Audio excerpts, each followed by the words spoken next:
Welcome everybody to FAB Team Cup Top 16. Who do I have with me tonight talking? All the people. All the people. Awesome. All the folks. So, after 3 weeks, we ended up with 12 wins, I want to say, altogether. So 12-3 record seemed pretty good. And then we're in top 16 now, playing against the Experience, which is Chris Ayali's group out there in Southern California. Is it NorCal or SoCal? I'm not really sure. But yeah, it's going to be a good match. Unfortunately, we're down 0-1. Will just lost a nail biter off stream to Kano. It was Dromai versus Kano. So hopefully we can have some good matches here and have a good time. Somebody let Nam know we're good to go, and you guys are good to commentate and do your thing. Yep, I'll let him know now. I got it.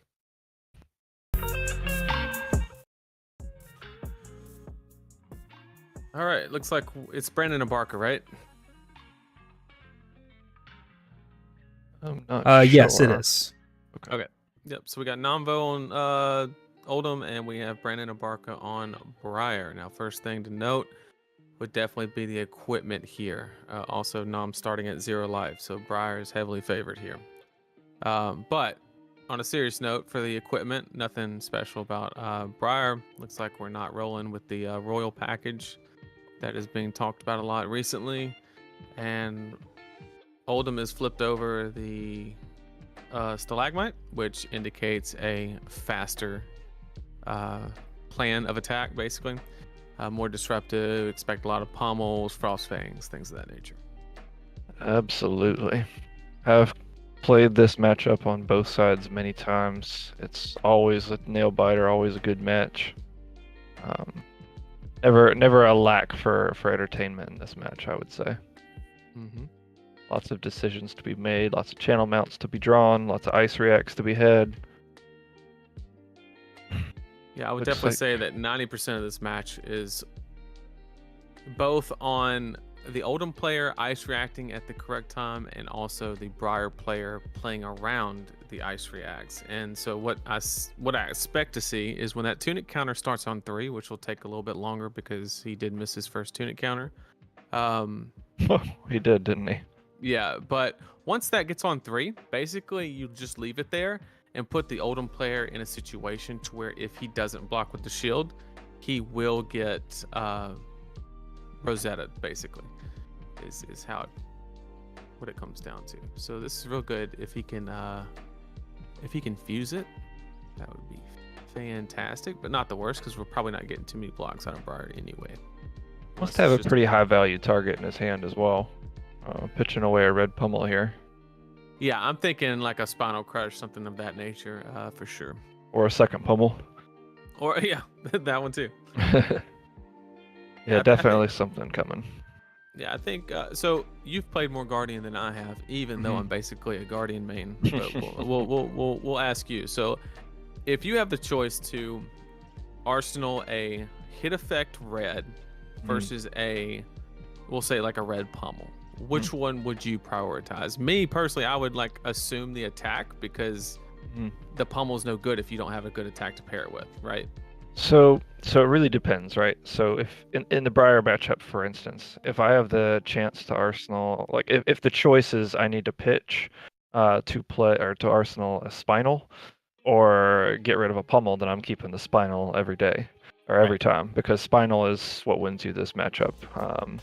But if it's another red attack with some sort of on hit that you're not too impressed with, like an Endless Winter or something like that, I'm keeping the pummel. Gotcha. The pummel is the other way you win this game. You need to get the Briar's life total if you're playing the aggro plan, you need to get the Briar's life total threatened to the point where they don't feel comfortable setting up a channel mount heroic turn without being able to just potentially die. But you also want to save cards like Pummel and Spinal for those turns where they do get the channel, and you can actually disrupt that channel turn and make it much worse. Absolutely. And then also, shout out to Brandon Abarca by establishing dominance by picking up and shaking his deck to shuffle it instead of just hitting R. I love it. I love it. So we have double Sonata. One was paid into, one was not. That creates the embodiment of lightning. Also produce 1 arcane damage. And since Nam took the first one, there's no reason he wouldn't take the next one. And so I'm expecting either the Exude to step things off on this turn, or you can even do an E-Strike draw card, whatever Nam sees fit, or whatever Brandon sees fit. I think the E-Strike draw card is always one of the best options with a go again token. Yep, and Josh, Josh, see how you want to play out the turn. Josh would be so proud of me right here because I just utilized something that he preaches 24/7 playing online games. Always when you add a card to your hand, shuffle your hand, because I just picked up on the fact that I know without a shadow of a doubt that he put the Exude Confidence to the bottom of his deck. Yep. Always shuffle your hand. Right. So now if Nam's paying that close of attention, he can realize that, that's no longer a threat, which makes sense. Exude's typically a later card or something that you're trying to stack with on the second turn of a channel to try and keep it or something like that. I do like this. Tunic's not up, so that 1 resource is kind of wonky, and it's basically going to say, if you want to swing sword here, you're going to give me a card. It is a wasted defense point value, but I do agree. Yep. Because if he's going to swing sword, now he's got to get rid of the arsenal. So. Yep, and this does have go against. So an Ice React here blocks 4 damage, which is pretty efficient if he has it or if he can afford to.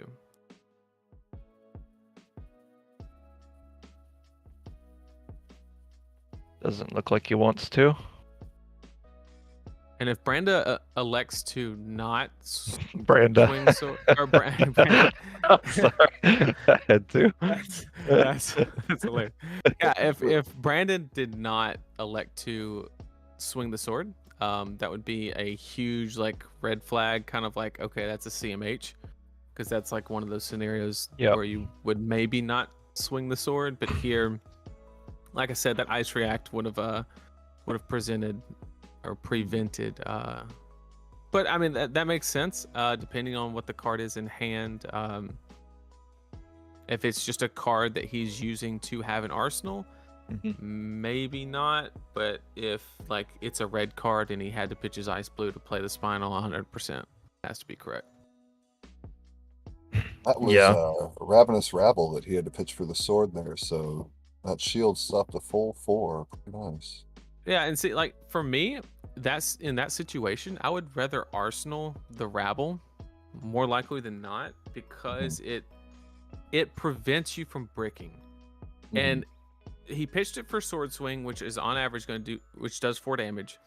But the Rabble's going to do 4 damage, more than likely, unless you get unlucky and hit a blue. So it's the same thing, but one prevents one's an anti-brick. I already saw that's 3 non-attacks in this hand so far. One of them replaces itself, but it's also possible that Gorg Tome was on top. Oh, that's true. Could have been 5. Just a good old-fashioned flex for 4 here, looks like. That's it. So if Nam has anything, if he has a dead card, he's going to block it. If not, he's probably just going to eat this, because this is a very lackluster turn. That's pretty good. Fix the hand a little bit. And if he has Ice React, I think even if he fix the hand, just stopping that 4. Oh, the Ice React would have been gross. Okay. But we'll see. Well, he probably did another Spinal. He did save that other card. I'm thinking that card in his arsenal is a good red card. Oh, yeah, it's a pummel. I love it. It's a pummel. Let's go. Let's go, Nam. Hell yeah. Yep. Oh, well, yeah. That's fine. If you do the math on the pummel play, unless you give your entire hand, you have to crown away your arsenal, even if it's CMH, because you're just giving too much value by letting them. So this way, it's 10 damage plus 1 card, which is still extremely high value, but it is at least not getting that extra card. Him being able to keep an arsenal, be ahead on life by 8 points now, fully in the driver's seat. That's right. Yep. And also, Nam really needs to take note of what card was discarded. That was Coax. So that means the Briar player could have a go again problem, or they could need. Yeah. Okay. So it looked like it might have been a go again problem. Yeah, I'm curious if this is going to be an attack without go again. Yeah, that makes sense. Yeah. Yeah, but he's got snap, so this is at least a little threatening. I mean, he's already got a card to Arsenal and one floating. If he gives him shield, though, then the snap's actually threatening a sword swing and an Arsenal. Yeah. If Nam ever finds himself here with an abundance of ice blue cards, it's going to be like an easy block ice react kind of situation. But if he has a good attack here, he just doesn't care about the on hit here. This He's is just coming going in to for keep tempo. 8. Pretty chunky. Is that yellow? Is that yellow Earthlore? I think it's a believe it's yellow yellow. one. Yeah. Okay. It's- so Yeah, this it's a looks yellow like, one. Yeah, this It's looks like Chris's this looks like Chris's worlds list. So Chris does run Lightning Press. I do not believe he runs Razor, so that's not really a possibility here. Although, who knows? You Razor never looks know. spicy. This is an interesting block. Nam Yeah, is always very aggressive with his stalagmites, which I'm never a fan of. Shows his But mouth. Maybe not.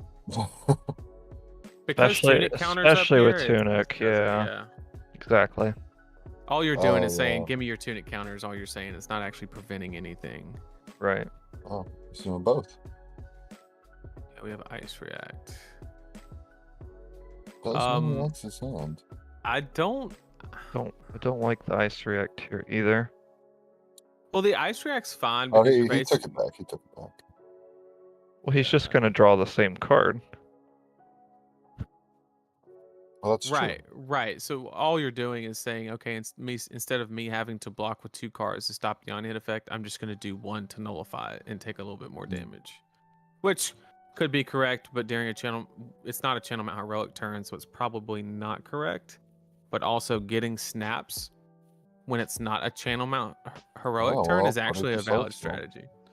He wanted to keep this hand, so Let's see some fireworks. see some gas. Hopefully he doesn't Earthwar Surge's hammer. We can only hope. We can only hope. Imagine. Oh my gosh. Crossfangs Pummel, love If it. this isn't pummel, I don't know what is. Double pummel Alright. blue in hand.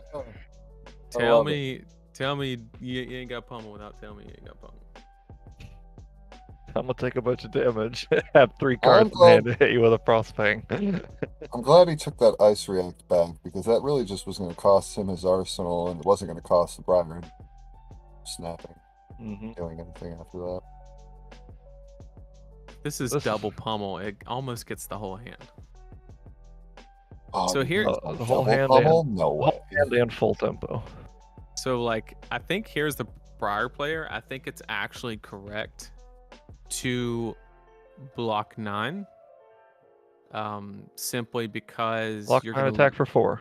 yeah, just block for because like in this situation you're taking 9 and you're still losing 2 cards. So it's like I think you always have to block 9 here, and then that way hopefully you can just clap back with a 0 for 4 and try to maintain that embodiment and try to like find a window when Oldhim doesn't have something super threatening.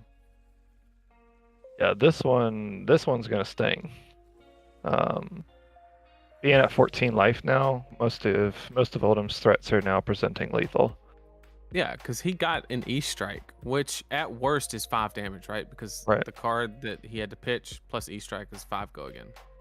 Ooh, And gonna see, play it out. this is but see, this is just not good.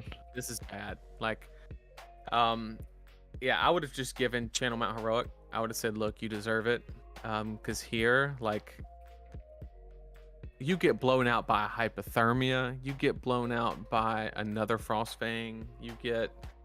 It's just so many things here that make it where next turn, what we have to count is, does he get more than 1 attack for the bonus on Channel Mount Heroic? Because if he doesn't, he just made that play for an expensive nimblism is all he did. Yeah. And he could draw bad. Yeah. Yeah, I mean- it just Oh, It's either- whoop. I don't know about There goes that. that hypothermia. I don't know about that. I probably would have full blocked and then maybe played it because, like, other than the Rabble, which he already saw pitched one of them, like, it just shuts down the whole deck. Yeah, it really depends on what's in his hand here because there's a lot of high value attacks that he has not seen Oh, yet. yeah. He's only seen one Spinal, one Frostfang, one CNC. Blocking 4, taking 3 here. The other red pommel is also on the bottom of his deck. We have to keep in mind. But like with a 3-card hand and no tunic counter, there's nothing really other than just a spot. Okay, that's pretty good. Oh, that's pretty good. That's a good one. But with him still having Grasp up here, believe he can give him. Well, I guess he doesn't need the Grasp. He can just give him 2 cards here. Call me crazy, but do you keep the Thunderquake and pitch it instead of the Terra Sunder, and then hold the Terra Sunder in hand to bluff a pummel, and then at worst you have like a really good tempo maintainer in the arsenal if you get the armor? Yeah, I think that might be worth 3. Yeah, it has to be worth 3. I mean, that's just such a good play because then you get him blocking 8 instead of, well, actually he has to block 9 to stop the effect. So It at least gets him thinking about what that pummel's going to do to him. But at this point, having like bluffing the pummel is not nearly as devastating because 2 of them are gone and the other one's on the bottom, so it would have to be like a blue or a yellow pummel. If his opponent's paying attention, if that is. This is the block for 5. And take 3 here. yeah, but see, if he threatened the pummel, there would be a whole nother card. Yep. And then a 2-card hand, like the best thing you could do is snatch and snap it, and then another attack. But you just ice react your way out of that one. So it's like, no matter what the hand is, the worst you can do is have 7 thrown at you. Uh-oh. He's trying to keep it for another turn. Yep, that's exactly what he's doing. That's pretty good. This is pretty good. Now this is where if Nam has any sort of disruptive hand, you're taking every bit of this damage. Yep. Because there's only 2 damage coming after this on the Rosetta because no non-tech yet. Yep. Point.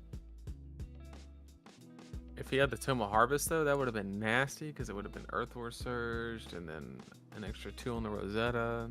These 7 will put him to 14, 2 more put him to 12, so he'll still have the life lead with a full hand. And Tunic counter up for his Crown of Seeds and Arsenal. Like, he's in a good spot still. Yep. Yeah.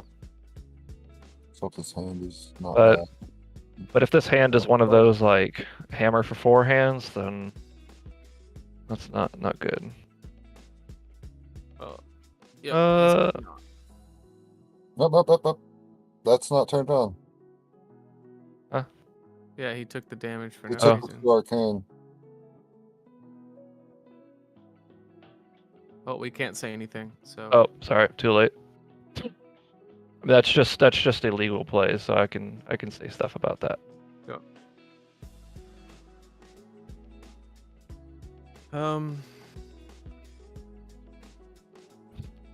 So we really need like a Spinal here, or like another. That's depending on the hand. He did just pitch like, or got rid of like 2 blues. So there's a good chance that he may not have one. So this actually isn't. This isn't bad at all. No, I like this. Missed the tunic counter. Don't love that, but that's okay.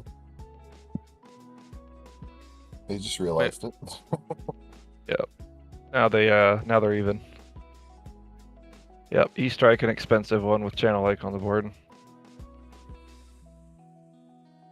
Nope, that is not the way those go on the bottom. They're not gonna get to it anyway. Yeah, I know, but he like literally pulled it out to make an effort, and then just completely ruined it. But nice thing here is the Briar is almost basically out of armor. Like the Tunic is whatever. So any threat that Nam is able to pose after this turn is devastating. Ooh. Oh, got him. Oh. Got him on the reds. Did you reveal a red though? That's nice. Now he needs to be careful because if you look, because if all he plans on doing this turn is just playing 1 attack, he would have played the Coax and not the Rabble because you get non-hit effect associated with the Coax, and it's a Right. guaranteed 7. So Right. there's something else that's going on this turn that Nom needs to pick up on. You can ice It- him. Like a light. Oh, what could possibly be going on? It could be something as small as like he has a blue and he's just pitching a sword swing, Oh. or okay. Oh, Interesting. okay, sure. Huh. Yep, I think I'd prefer not to gamble on the 7 and just get the guaranteed 7 plus non-hit, but Spinal here is very, very good. Yep. Wish there was 2 ice cards to go with That'd it, be but lovely. this also makes me question the block with the choke slam. You What- save 3 damage with it, and you lose an arsenal, which the arsenal is really good here because you have tunic counter, and it also gives you the option to have that attack like a good attack already banked away. Yeah, I think I agree with that.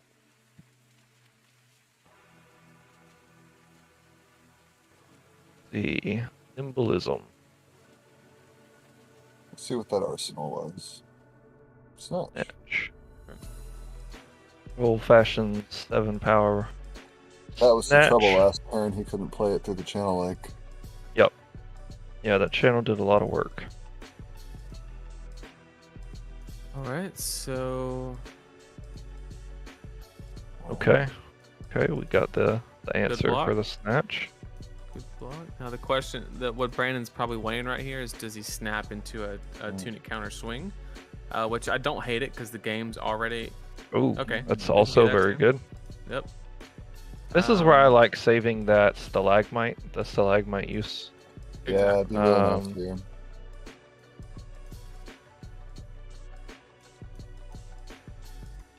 Yep, because now he's gonna have to take 4 more. Yep. And now he's got a 2-card hand, so all he's really he- doing is ice hammering, probably. Hmm. All right, he's gonna tunic counter, save 1 health.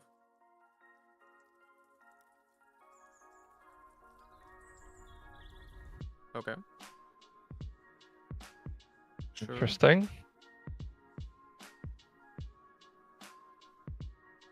Ooh, Okay. it's not bad.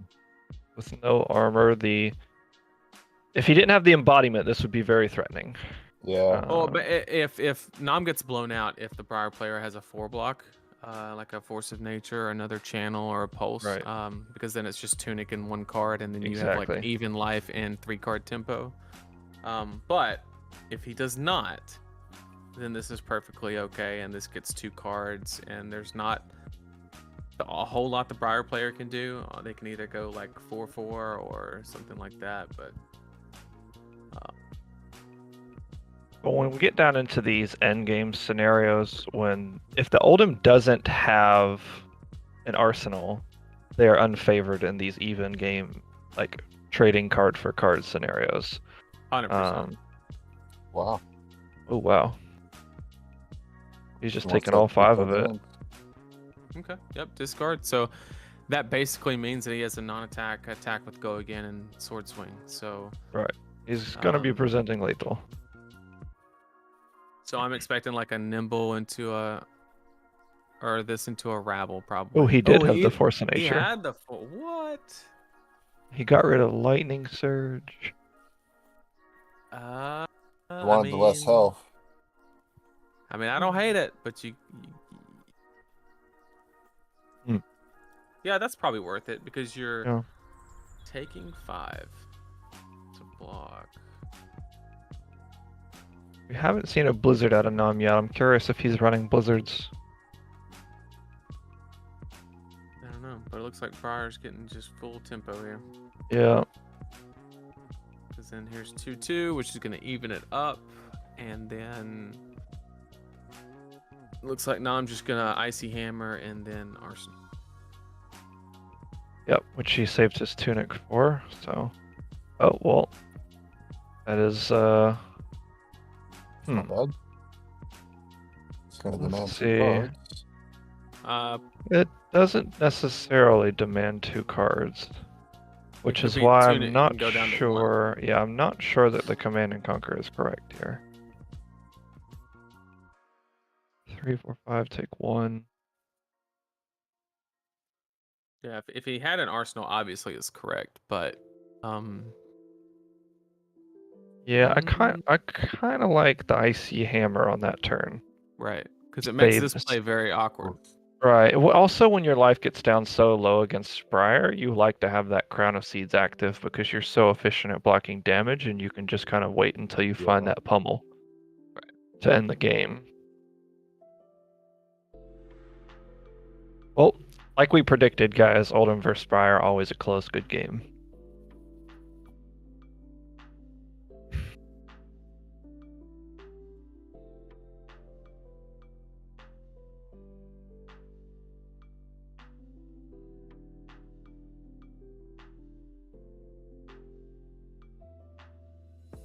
Oh, That's a good one here.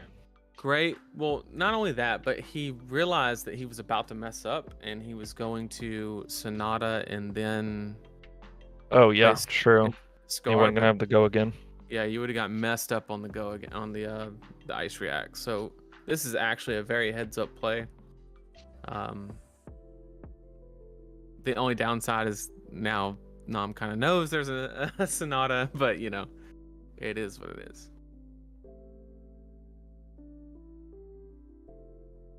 Yep, and he's just gonna ice react to end the turn, which is good. Oh, so I guess either way you're kind of SOL. Yep. So now Nam can hopefully icy hammer if he has another one, or I guess in this situation, maybe another like CNC or something might be correct to guarantee 2 cards. The CNC now becomes much better that your opponent is at 2. Yeah. Because it's an absolute guarantee of 2 cards. Unless, I guess they can still find one of those 4 blocks because he's got the embodiment, but... Right.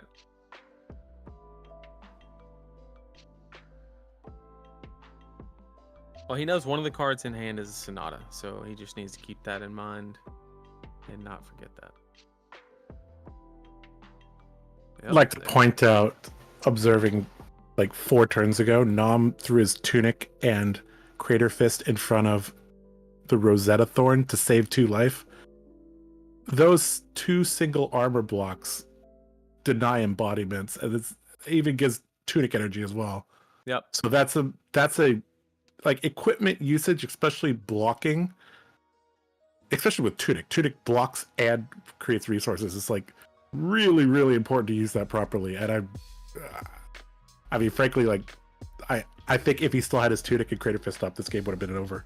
Yeah, because he right now he's not doing any embodiment management, so these attacks are getting Like blocked. sometimes it sucks to like, oh, I'm taking so much damage, I'm not actually covering up anything. Who cares? You could win the game on 1 life, right? You Right. gotta get maximum value from your equipment if you want to win these close games. All right. Back Also, to the since- cards.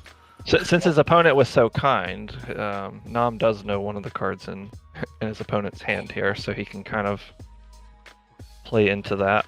Well, seeing that Coax come forward even slightly, though it came back, that gives me a little hope here. That's a 2 block, and he was already ready to commit it. That might be a sign that he doesn't have a non-attack in hand. Let's see. Well, it basically means that Sonata is his only non-attack, Oh, or else okay. it would have already been on the. We forgot about that. He would already I be did. blocking with it. But no, Josh is right. It was probably a little hasty to stop that damage there. Would have been better to hold on to those tools for later.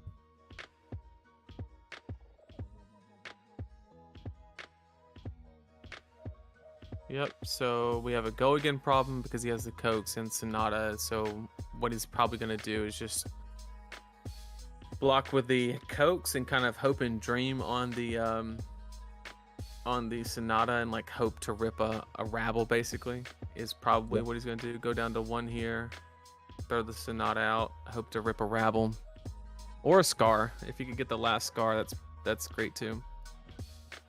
Yeah, Nam's actually in trouble here because he doesn't have an arsenal. Yep, so he's going to pay into it. So this, Because any go again attack here, if he hits 2, is lethal. right. He's probably going to pay 4 into it if I had to guess. He sure has the option to. He could use Tunic, but it looks like he's just going to do the 4, which is fair. I mean, there's an argument for either way. I personally would not, because all I'm looking for is 1 go again attack, and I have the resource floating for the Tunic, so I don't have to worry about the oof. Oh baby! All right. You were saying? That's my game right there. Yeah, and so that's live and die by the Sonata. Yeah, I really wish he would have turned over that top card to see if it was an attack, to kind of gauge whether, if he would have paid into it, the extra card, he would have hit it. Well, if they weren't playing competitively, he could have. Well, since you shuffle the deck, I don't think it matters. It doesn't, but it also, like, in a tournament, you couldn't even do that because you're allowing yourself more information about what's in your deck when you're not actually allowed to look through your deck. Right. But that's a great point.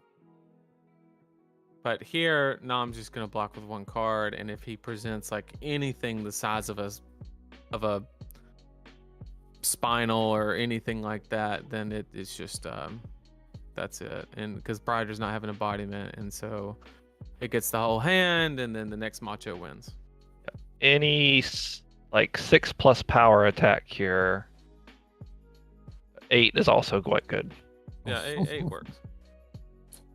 The swarming and the blue combination might have been a better choice there. I guess you could just go 1-3-2, but with him at 2.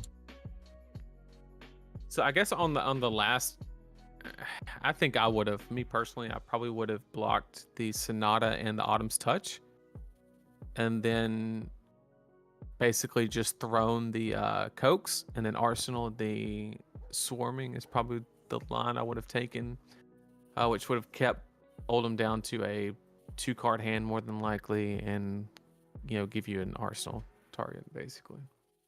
He's got the 0 for 4. Can't be mad at that. Nam still has the ability to take 1 damage here, and his opponent does not, which is huge. Yep. Because if he could just do the same thing. The only problem is the embodiment, so he just has to make sure that taking the damage is worth. Right. I'm fairly certain the Force of Natures are gone now. And it's 2 or 3 of the channels gone. I can't remember. 2, but like even to taking the 2 blocks to 3 blocks is huge. Not when you're talking about the hammer, but like this play right here, like if he has a bunch of 3 blocks now, this is a whole different equation. Oh, baby. Couldn't get that dominate started.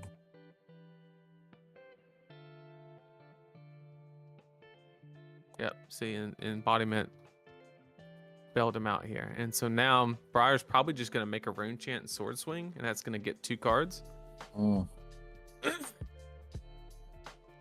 And now Nam only has 2 cards to work with, and yes, but his hammer will present 2 cards, and he gets to keep an arsenal still. So then the Crown of Seeds becomes way more potent for his opponent's 2-card hand. Absolutely. So this is like how it usually is in this matchup. Very, very close. Obviously, that Sonata was the turning point, but yeah, this is one of those situations. It's a tough choice on whether you run D-Reacts in Briar against Oldhim, because it's like, oh yeah, when it blocks the difference on like a Frostfang pummel kind of thing, it's like huge, right? But then if they try to fatigue you, it's the worst thing in the world. But man, if he has a sync blow or something right here, it'd be devastating. It flips the game on its head, and it basically takes you from a losing position to a winning position just because you can block 1 extra damage. Briar player has 15 cards left in deck, so I don't believe he plays Sync Balloon. I think we've seen everything. It's been shuffled like 3 times off of Sonata, so it's possible, but yeah, I think you're right. Highly unlikely, but yep. So it's probably make a rune chant, throw a 4 attack if I had to guess, or sword swing and carry. He probably drew another. I think he's running out of attacks because he had to block with so many on those others. I think the Briar player knows that they're not winning this game on 2 cards, especially now that Oldham's on an arsenal. So the Briar player really has to take some amount of setup, even if it's just putting, a rabble in Arsenal or something. Right. Well, it's definitely. I guess you could safely assume it's not a rabble because he would have played that out. But any another Exude or a Coax or anything like that in Arsenal here is a decent spot. And you're not going to get any more cards by playing the Make a Rune Chant Coax, because it would be Crown would cover the breakpoint and then 1/3 block, and then the Rune Chant's covered up by the float. So it's the same thing to just swing the Rosetta Thorn without playing anything, and then just bank the attack, and then hopefully Oldhim can only swing Hammer, and then you're in that situation again where maybe you can come at him with 3 cards, maybe. Right. Nom has showed Brandon. Yes. Yeah. If you're gonna pull cards out to block, flip them upside down, put them on the table if you want to like get a visual look. Don't pull them out of your hand. He must really like that pummel in his arsenal. He did not want to shuffle away that arsenal. Mm-hmm. Yeah, and he got rid of some reds, so that's yeah. Big tell there. If he just hammers here, then that's definitely a pummel, and that'll be more than likely game. Yep, that's a pummel. That's game. 1000% a pummel. Because like I guess it's not game. I mean, the Briar player should respect it. At a minimum, block 7 if you are playing. If you could do the count. I think Nom's played 2 red ones, so there is 1 red out in the wild. But you could, is he on the Michael Fang 20,000 pummel list, or is he, is he doing just 3 red and a couple blue? Right. So he's seen at least 1 blue. He's seen all 3 reds. Right. What is this? A block for 4? So he's just not respecting the pummel. Yeah. Yep. And it's a blue one, so like, let's react here. That's it. The pummels did a lot for Nom that game. Yep, you cannot de-react with a flex. So that is game. That is game. Oh, and a no block in hand. Yeah. So he couldn't have overblocked anyway, so. He could have played around the blue one, but that's it. That's all he could have done. That was a close one. I'll let you boys wrap this up. I've got to eat some food real quick while Nathan, you're up next, right? Yeah, I think I'm hopping in now. Okay. All right. Good luck. I will be back in a minute. Yep. So the pummels doing a lot of work for Nom that game. Very happy to see that. They were. It's funny. Very Josh close game. Brought up the blocking with the armor a little too quick, and it's reminded me of how I lost to that wizard. I cashed in Oasis Respite on a Lesson in Lava. When Lesson in Lava is not that bad, you just sit on it until Wildfire comes out. And just like that 2 damage wasn't so bad. You could have sat on that tunic and maybe got an extra value out of it. Little things like that. So that makes us 1-1 now, which is cool. Evens up the playing field a little bit. Looks like they're just talking about their game. If you guys in the chat and everybody here don't know, Nom and Brandon go back a little bit. I believe we all know each other from Dragon Ball Super back in like 2018, 2019, so early 2020. So friends from back in the day. So I know they're probably just shooting the shit and stuff and just having a good time after the match. It was really close. Who do we have next? Nathan and who? Chris. Oh, Chris Siali. All right, cool. Yeah, great match then. That's going to be a heck of a match for sure. It will be a great match, assuming he does not flip over Lexi. Well, I mean, if you think about it, can't be the mirror match. That's a fact. Because Briar is gone. I'll be right back.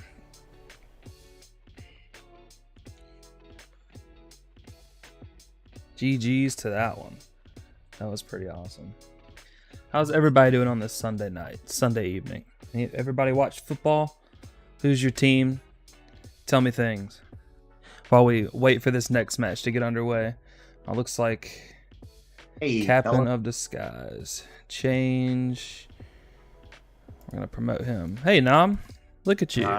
Look, I did a thing. You did a thing. It was close, but I did a thing. Yeah. How'd you do it? You know? Pummel. Oh, I got nothing else to say. Pummel. That's all I got. Where'd everybody else go? Alex left for a minute. Good shit, brother. It was close. I mean, we did our best. You know, he whiffed hard on that. Oh, that one spinata, that was huge. Yeah. That like won the I game was for sitting you. there crossing fingers, I got all my toes crossed, and I'm like, "Come on, baby." When it was 1, 2, 3, I was like, oh, there's a chance. Sometimes it's better to be lucky than good, right? We think there were a couple of less optimal plays you made, but I mean, I'm just glad I'm you won it. sure. I mean, do you remember any off the top of your head? I'm sure there were. There were Can you some 3 promote me? blocks that probably would have been better just arsenaling. You've been promoted. Okay, gotcha. Yeah, I just got I think the main thing that stood out to me was throwing armor in front of Rosetta Thorn just to preserve your health. Like those 1 blocks on the armor could have prevented embodiments, and the tunic was going to come around eventually. Probably you were still at 8. You probably got Which one one? more. All right, I'm gonna hop in which the corner? chat with him. Okay. The The last Navy. block on Breakfast. gloves and tunic. Okay, so that crater fist. Mhm. I mean, I could have rewinded because when he attacked with for the first time, Mhm. we thought it was 2 and 2. Yeah. Yeah. So I had took the damage, and you know, I just didn't Mhm. take back my block. Okay, I just gained the 2 life back for the arcane damage, but I took Yep. 2 blocked the 2 physical. Where I was okay with going, Mhm. you know, -2 because I It's was just taking the -4 that you didn't yeah. like. Yeah, Okay. -4 was a little lower than I wanted it to be, but -2 So, was fine. But I just didn't take it. That confusion on the arcane was the main inspiration on that blocks. Okay, Mhm. that makes sense. Because Josh, his point on how they could have been things to stop embodiments of Earth, I feel like if he had Oh, no, one for sure. embodiment late, you would have demolished it. So, 100%. I just didn't want to take it back, and that makes sense. it I see. Mhm. it was. Yeah, it's definitely big later on where if I had just the embodiment and he just drew a bunch of like 2 blocks, I could kill him with any of my 8 damage attacks or take his whole hand or whatnot. Yeah.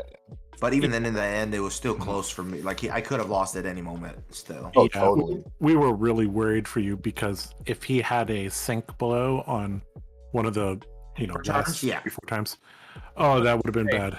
Yeah. Hey, if for some reason Chris is blind, I don't know why. That's B. Huh. Oh, he just needs to hit B. Yeah. Okay, I'll let him know. So it's a bad connection apparently. He's blindfolded. He got a curtain in front of him. It's so funny because I just hit it. Press B, my friend. Press B.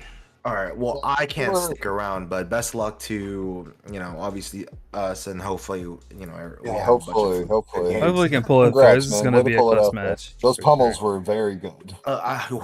Those early pummels, Oh, yeah. those were top notch pummels for once. There you go. But yeah. So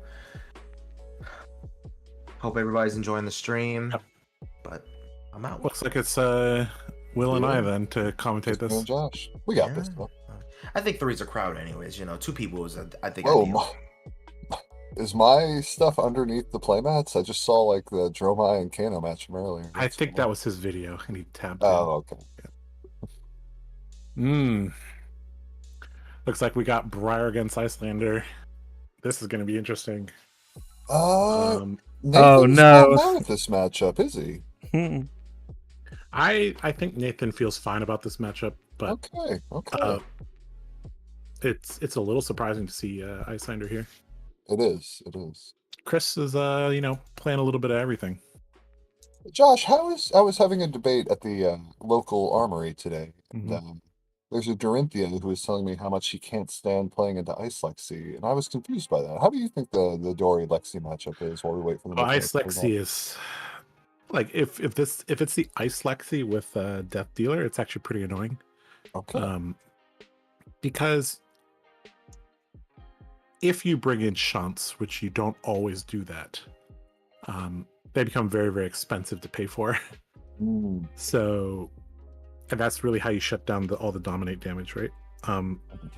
Yeah, Lexi is one of the most annoying matchups for Dory, actually. Even though you block well, it's really difficult to get an offense going. So you kind of just have to wait until they brick and then go for some offense. That's kind of my thought. I was thinking you pretty much just block till the cows come home and then find your window. Mm-hmm. Yeah, I mean, Dorinthea is all about picking your spots and, going from there.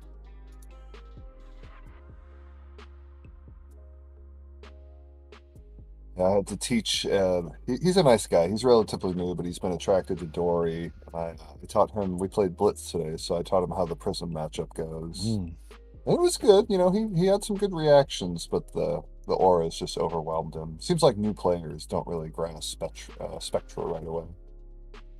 Yeah, the spectrum mechanic is difficult to conceptualize, and also like how do you deal with things that stay on the board permanently is also not easy to do.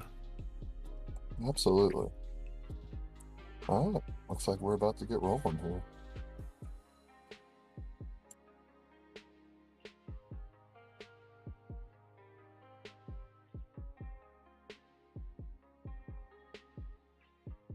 Looks like we have Royal Briar, so this is going to be an exciting Briar. match. Welcome to the party.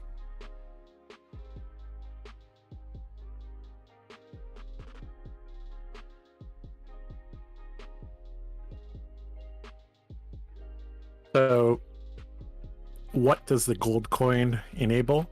Well, there's certain things. First of all, the gold coin allows the Briar player to fix hands that have all attacks or all non-attacks. Obviously, the worst one is all non-attacks. It also gives the ability to turn some resources damage, CMH turn, and we could see cash in as well. Because cash in is kind of like Gorgonian Tome. Briar utilizes that card especially well because not only does it draw cards, but it also gives half an embodiment of lightning, which is very relevant. I hear a lot of people ask, what do you do with the cash-ins after you've used your 1 gold? And really, with Tunic, if you pitch a blue and Tunic counter, it's almost like turning 2 cards into 2 brand new cards and half of an embodiment. So there's some use for the other copies just after the first one.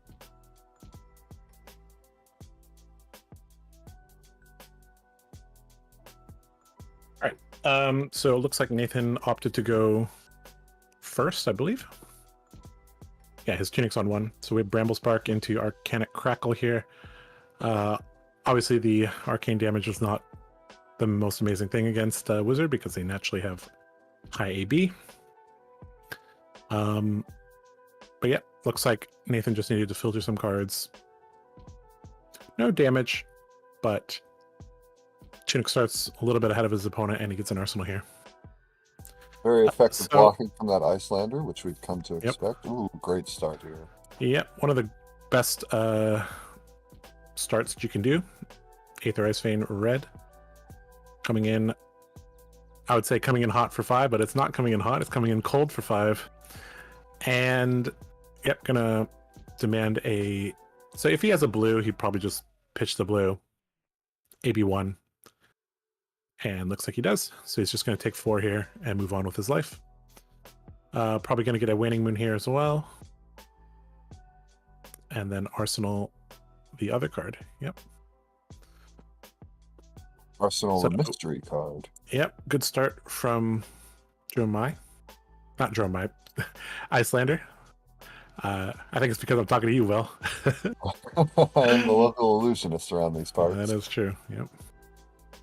All right. So in terms of let's talk about the macro sense of the game. So this is kind of a struggle between having, okay, there's the cash in. All right.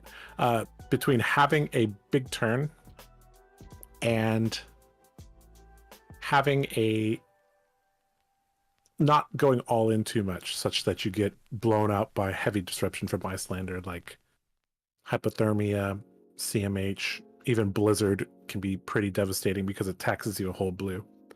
So that's kind of the balance Nathan's going to have to strike here. It's also a little unclear what Chris's deck is like. We did see a Brother in Arms, but I don't think we've seen any other chunky attacks yet. Is that a Yellow Snatch?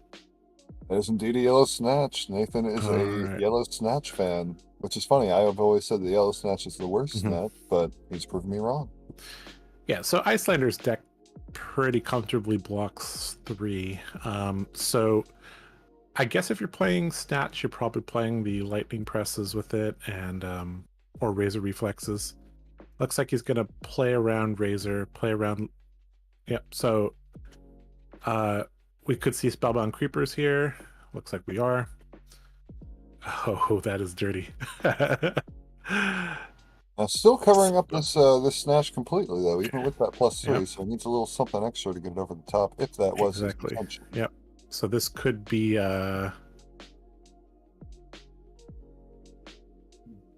probably not Force of Nature here, but this is probably just another attack here, or a Rosetta into Arsenal.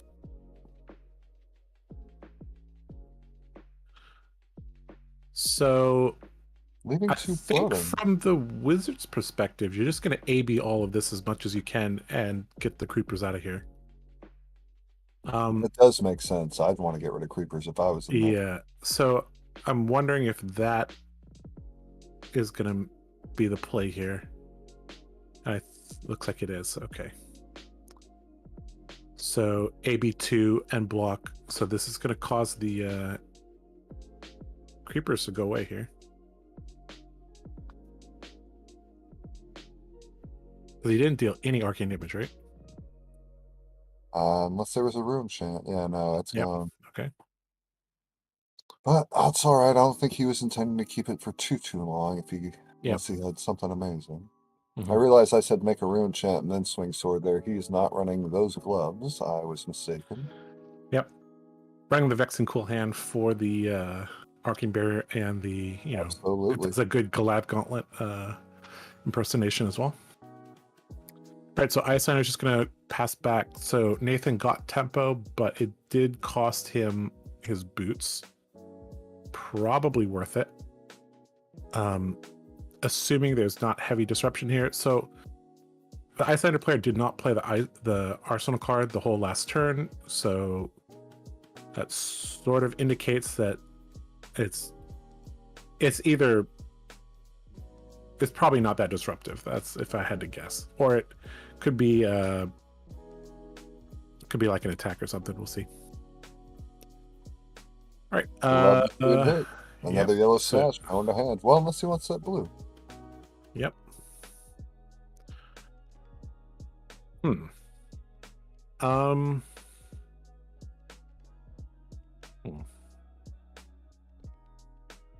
I think it's kind of like a judge, because I think there's a go again problem here. I mean, he has the embodiment of lightning, but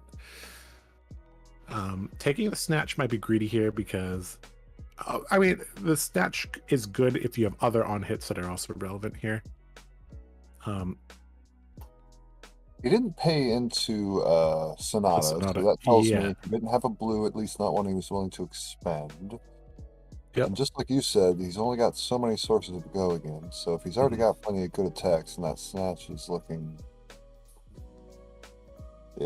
okay. Yeah, I think taking the blue is a little bit safer here. It kind of insulates you against different things. The one arcane is going to come across here. I mean,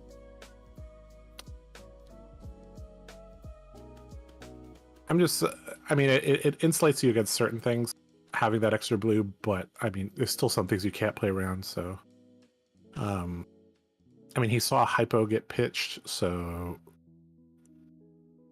there's one less of that. So it looks like we got, Yellow Snatches, Yellow Belittles, Brandish as well. This is a pretty spicy deck here.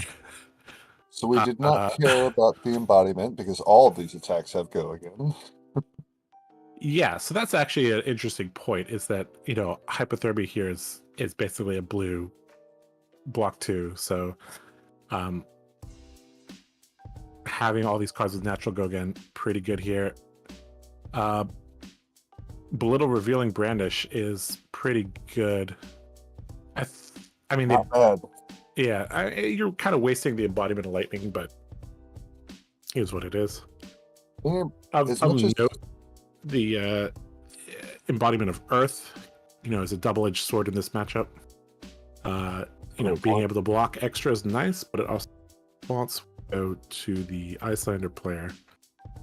But if the Icelander player responds at the very beginning of your turn, you can probably adjust how you play. Grabbing red minnow, he doesn't need more resources. And this is why he grabbed the blue attack, because he now gets the option to grab a red minnow instead of a blue minnow. I like it. And this is going to be very, very interesting just to see this whole game, because obviously Chris is a very, very good player. He got, second at Worlds. But unless you've had a lot of reps on Icelander, there's a lot of tuning and matchup dependent things that you may not be aware of. So even though we're seeing a top level player playing the deck, that doesn't necessarily mean that he'll pilot this matchup perfectly. But I know that he does play Briar, so that definitely does help. Being aware of the attack patterns is half the battle. Now, I am shocked we didn't see that minnowism into this Brandish, because even though Brandish isn't the biggest on hit, it is one of the few on hits that Nathan runs. I think he's gonna play it and then play an attack, because that'll give him a embodiment of lightning. So this Blizzard's very, very good here. Great point. Probably gonna have to, depending on what his hand is, he may have to tunic for this. Oh, looks like he has another blue. Look at that, grabbing the extra blue just to have the insulation, like you said earlier. Yeah, so he's played Sonata, right? So if he plays another non-attack, he'll have go. So he can go non-attack, an attack with no go again, and then sword swing. And that would work pretty well, I think. Frost-X, Brain Freeze, jumping in front of this attack. Are we winning? We're currently in the middle of the game. On a 3 attack. That's no, that his CMH is out. So I think we're going to see a non-attack here. Non-attack, make an embodiment of lightning. Attack, Rosetta. Okay, looks like we're not. Okay. Huh. So one card sort of wasted here at the end here. He's also got 2 Earths in his pitch zone, so he still has another channel mount turn next turn. Yep, that's true. Well, that's lovely. So this is one of those instances where holding the rabble for next turn might be better. Yeah, I mean, he definitely held the. Well, that's really good. Red minnowism. I'm curious about that. So he has Brandish, he has Belittle, he has Rabble. These are 3 cards that can still fight through this hypothermia here. If not, we're probably just going to see several non-attacks. Yep. Like that. So, fused Bramble Spark here. Probably no response from the Icelander, if I had to guess. The hypothermia is sufficient disruption already.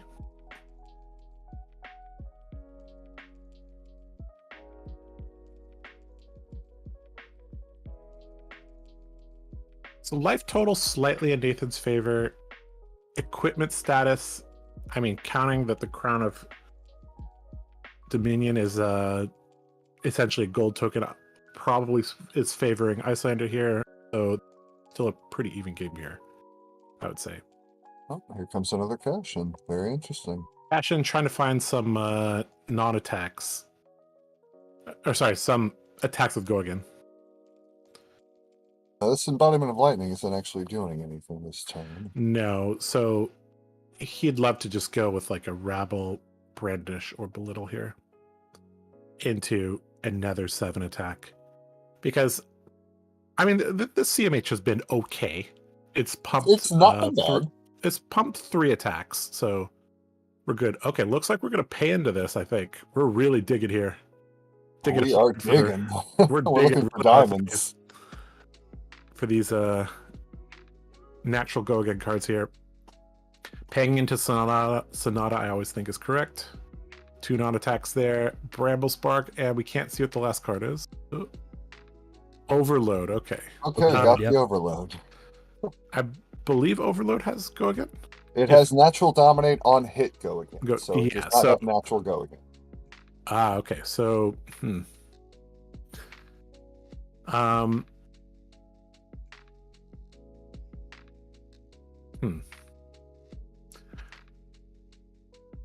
Well, looks like okay. So he took the arcane damage. That is a little bit of Well, now we just alarm stack the bells there. damage. Oh, Belittle. Oh, Hello, yeesh. Belittle. And he gets to reveal. Oh, it's so good. that was kind of tricky from Nathan there. Like he acted like he desperately needed it. He needed a 3 attack. But And maybe he he was could have been just- screwed by a 0 for 4 there. Maybe he was just looking for the card to reveal. All right, so Yellow Belittle gonna grab probably a red. Probably a red if he's got another. another. Yep. Looks like that was a red, right? I think that was actually a blue, but I'm not Was sure. it? Okay. Anyways, sure, the blue gives him some like that Arsenal card has been there 3 turns, 2 or 3 Oh, turns yeah. now. Crazy. I've never seen an Icelander send up an Arsenal that long. I'm wondering what that is right now. It could be like a Wounded Bull. We haven't seen any indication that he is on I haven't seen one big attack yet. the Icelander plan yet, but I mean, this could just be a heavy ice disruptive deck here.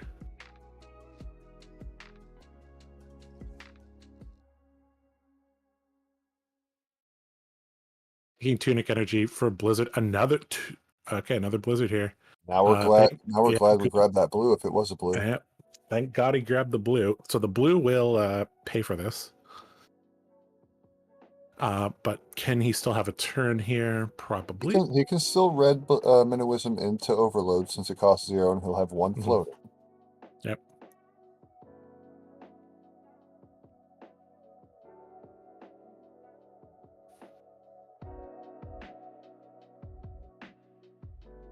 All right, blocking for 3, taking 4 here. Or okay, it looks like he opted to not Interesting. pay for it. Interesting. Does he still have that red Minnowism? I'm not exactly sure. I can't quite see the color strips properly, but I think he had a blue there, so I think he could have used his blue to go with the overload. We'll find out soon.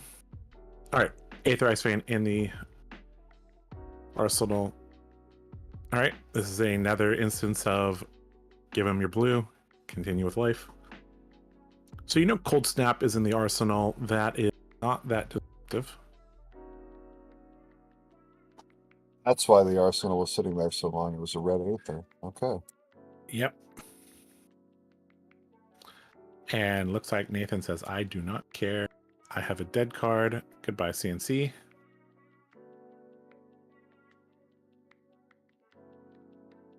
That is indeed dead when he just has a replace we'll see. blue ice. Cold Snap is one of those cards that, gains a good benefit from blocking or from the Embodiment of Earth activating here.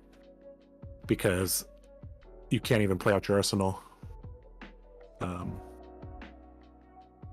Nathan says, I need that.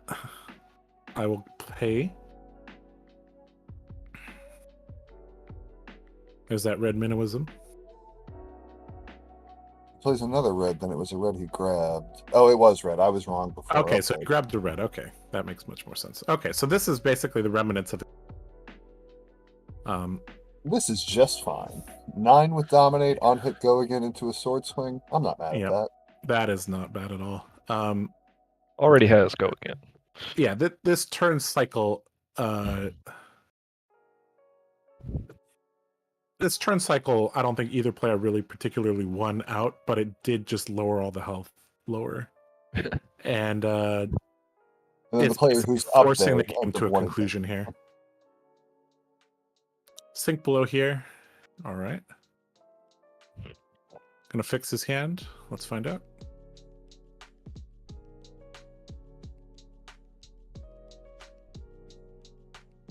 So he's got 2 floating. Obviously, the Storm Striders can provide the AB for this. So we're gonna see the. I guess he might.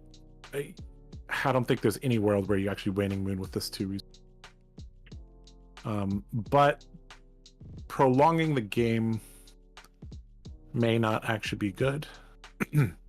There is a world where you Waning Moon with this 2 resource only because Icelander has 3 cards in hand, so they could Waning all that damage. Yeah. Exactly. So he could Waning Moon, pitch another card to stop the Arcane, block with another card, and dish Arsenal on his turn. Okay, looks like he's opting for the 3 damage there. So he's gonna have his turn with 2 cards. I'm curious if this is just a Coronet peak or okay, a Scar. That makes sense. Okay, so I mean the go again here is not very relevant though, right? Scar, it is only due to the fact that if Nathan blocks, he can get Coronet peaked afterwards. Which can be pretty bad if you block incorrectly. Right. I think if I'm Nathan here, I'm just taking that 4. Yeah, 26 and Unless 22 the life. hand sucks. Not a big difference here. Especially when there's no Frost Hexes and Chills on the board.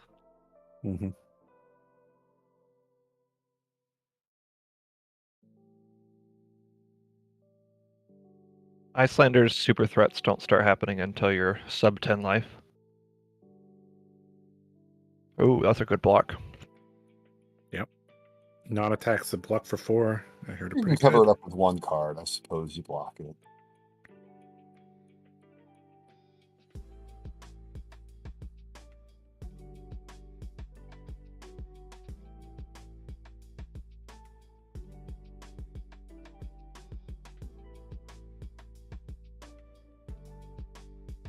Polar Blast. The first card to get replaced as soon as a supplemental set gives Icelander a ice blue card. Does have that draw effect. It has a draw, but I mean, you basically are just getting Huh. a 1 Wait, does frostbite this for stuff go 1. again? Frostbite doesn't satisfy that requirement. No, but the on hit does. The on hit would The here. on hit does, that's right. I And mean, knowing Nathan, he likes to play presses into Icelander. fishing for information here. If the Briar player doesn't block this, that means he has to block the swarming for 3.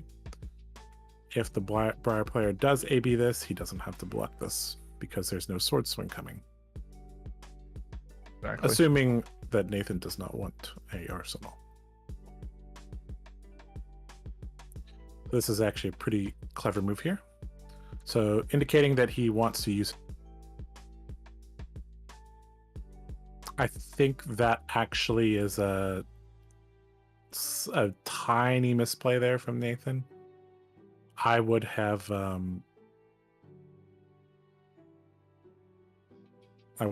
Stopped just one of AB'd it. it.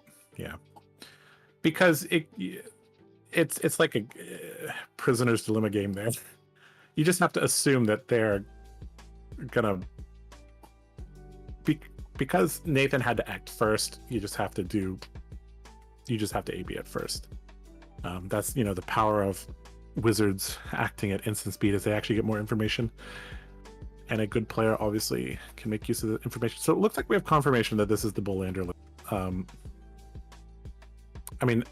Another reason logically for Nathan to have AB'd that is because the Icelander player probably wants to send an attack. That means they don't want an embodiment. So knowing that your opponent wants you to have no embodiment, therefore you should have AB'd that.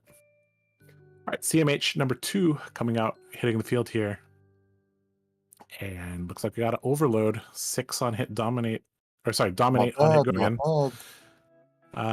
let's see if Chris has one of those fabled sink belows in Arsenal. We did see him use one, so it is in his deck list. Obviously, if he has it in hand, Cornet Peak plus Sink Below would probably jump in front of this. Because if he doesn't, this is going to be Rosetta for 4 here.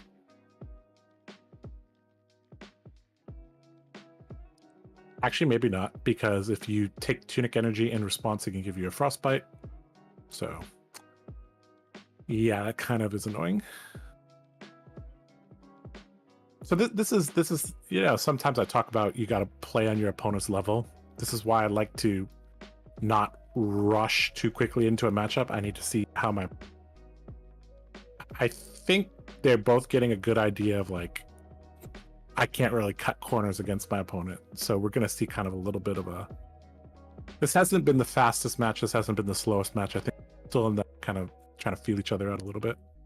I think it's also very highly likely that the Icelander has a red attack in his arsenal here. Mm-hmm. Not responding to channel is just a clear sign of that usually. Yeah. This is really just showcasing the depth of this game. Like what do they say at the poker table? Everything you do conveys information. CMH, does this resolve? Yes. Okay, that conveys information. Absolutely. Exactly. The best thing Icelander can do is start with a waning moon in certain scenarios. Just really just feel out your opponent. Giving out the Tunic here, probably not the worst thing in the world here.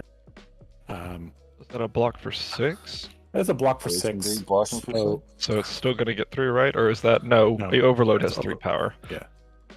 Yeah, so I don't know if that was completely necessary because assuming that there's an ice card in Arsenal. If not, then that play does make a lot of sense. Fairly certain it's a red attack. Yeah, looks like we're about to play it out. I hope it's not our 3rd red Aether Ice Vein. That would be a bummer. Arsenaling red Aether Ice Vein when your life total is as low as the Icelander's is can be a death sentence sometimes. That means you have to kill with the Storm Striders. Essentially. Okay, pitch stacking here for the Fendel's Fighting Spirit. Well, he just had an extra red in his hand that he wasn't using, and there's no reason to hang on to that. Not a bad 7. Yep. I think Nathan, unfortunately, is going to have to take this. With channel mount 5 cards and Tunic counter, it's not really unfortunately. It's just it's just usually correct because all he has to do is threaten 15 to 20 damage on the Icelander's turn, and not get blown out by a hypothermia. That's the card that Nathan's scared about as the last card in his hand. A 12 is the kill range though, so that's a little scary. Yes, it's not as scary when you're Briar because Briar just efficiently pumps damage without having to get rid of cards in hand, but without Nathan having no AB, it's not too relevant. But Toma Harvest here, ooh, that's so good.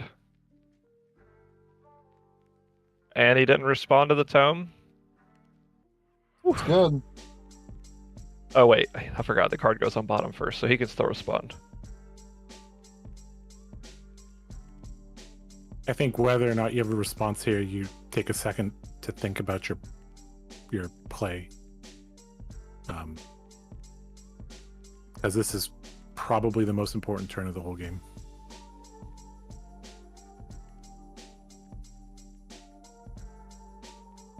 And this turn is actually where we're going to see Chris is a good player, or if he's a good player and a good Icelander player, depending on how he navigates this. We're about to find out. This is an important one. Ooh, Channel League. That's pretty good. That's pretty good. Pretty good. But Nathan's going to have a 5-card hand here, so the odds of him having a blue are sky high. Yep.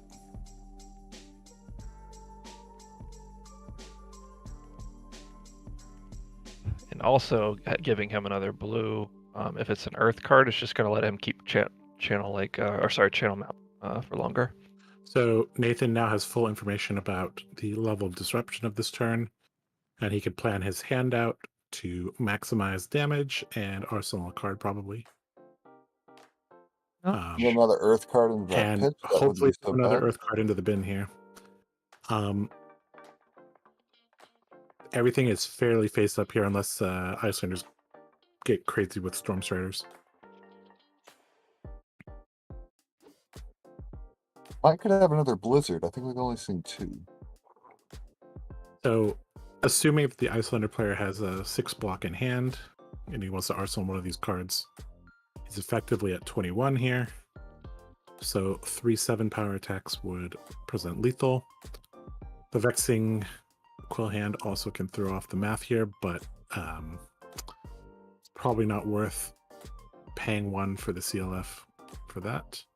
You definitely don't get rid of the Vexing until you know that you're safe. Mm-hmm. He's playing out. Okay, so he's got the blue.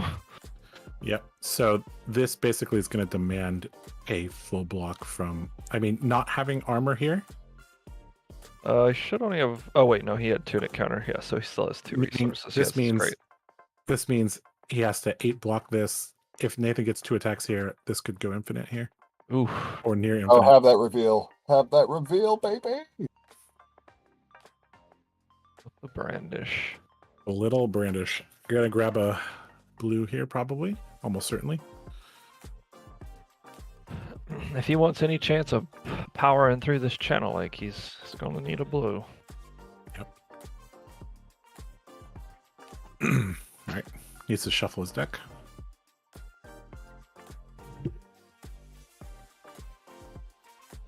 Sometimes I forget to do this on TTS as well. Okay, anyways, the so that means the next was Force of Nature fused? Oh wait, it should have been. It was not. Unless he had a reveal. It was. So no, because he had to pitch the so for it. Mm-hmm.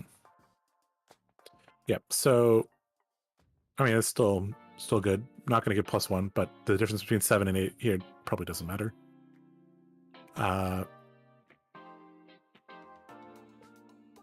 I think the Icelander player is in a lot of trouble here.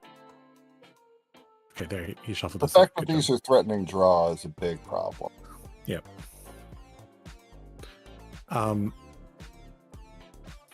Picking up his deck. The assert dominance. This is a really rough situation for the Icelander because he's already used all of his armor, and so every attack here could just be lethal. He's only going to get to block one of them. Right? This is for 6. So yes, it's going to be for 6. Yes. The fact that he has to. Well, he can only block 1 attack, so he has to choose which attack he's going to block. That's the big thing here. Generally, so. He knows there's a brandish, he knows there's a blue minnowism, but he doesn't know the 3rd card. But it's most likely some sort of attack. There's no on hit, like if Nathan draws snatches. Alright, trying to get more information here. Force of Nature triggers, allowing Nathan to draw a card here. CLF, a good card, but not when your opponent has access to 6 energy, played 3 cards, and still has 4 cards in his hand. He has technically had 5 cards played or pitched this turn, and still has a full hand. I love the belittles in this matchup. So good. And then all these natural go-agains are really shining. Yep. Natural go-again.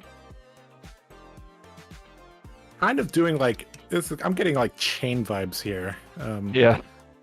Like going 3 attacks wide is not something Briar does every day, but Chain did that, every day basically.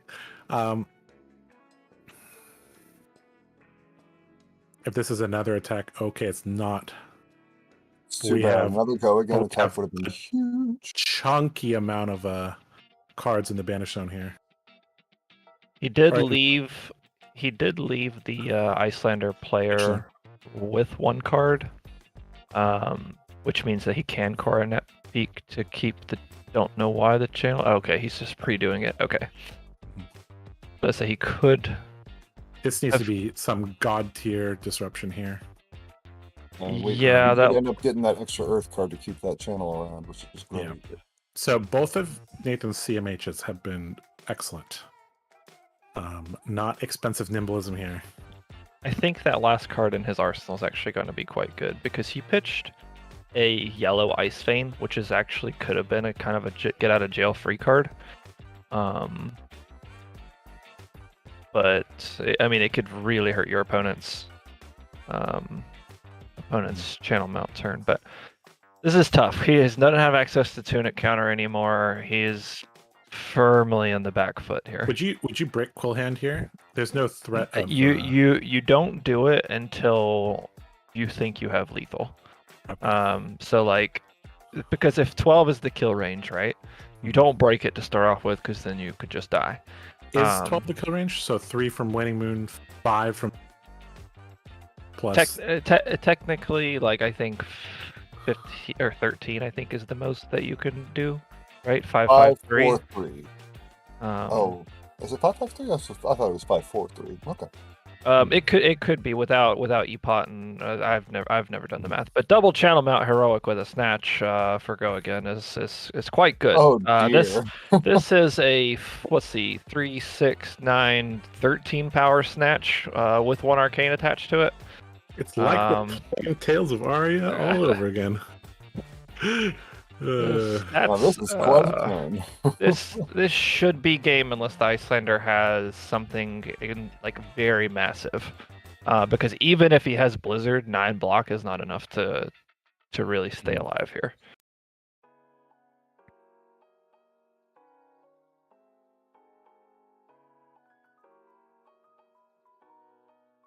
Now, I will admit, I'm very happy to see Nathan doing well here. I was kind of nervous at certain points in this match. It seemed like the Icelander was having good stuff, but Nathan's just been slow and steady, and now not so slow, very, very big and strong. His deck has shown why Natural Go Again and Belittle are so good. Brandish is a card that, on paper looks like it's designed for warriors. Nope. Looks like any sword user can use it pretty well. And as small as the effect is, it is an on-hit. Yep. All right, so I guess we're seeing a Storm Strider's activation here, probably, right? Because if you block this, you just lose to... I think if you 12 block this, you actually just lose the game, because you take 1... Yeah, that's natural draw. Yeah, so that's what his opponent's doing right now, isn't the math on that? Yeah. One of the has best. to here. Yeah, I think that's down the whole hand here. He's still going to take 2, and now he has nothing to block the sword. The draw, the sword swing. Yeah, Vex and Cool Hand here, and then or just that makes it even worse. Yep. GG. Wow, good game. Well played from Nathan. That was a lot of channels. That is a pretty textbook way to play Briar there. Royal Briar at that. If you want to learn how to play Briar, that is a good game to study. Anytime you can kill a wizard, Storm Striders, that means right. He never even got to break them. Probably wasn't a very conducive hand for breaking them, but that's a telltale. Curious as to what was. Did we ever show what was in his arsenal? I don't think he did. Nah. We'll find out in a minute. GG's to both players. That's a good game.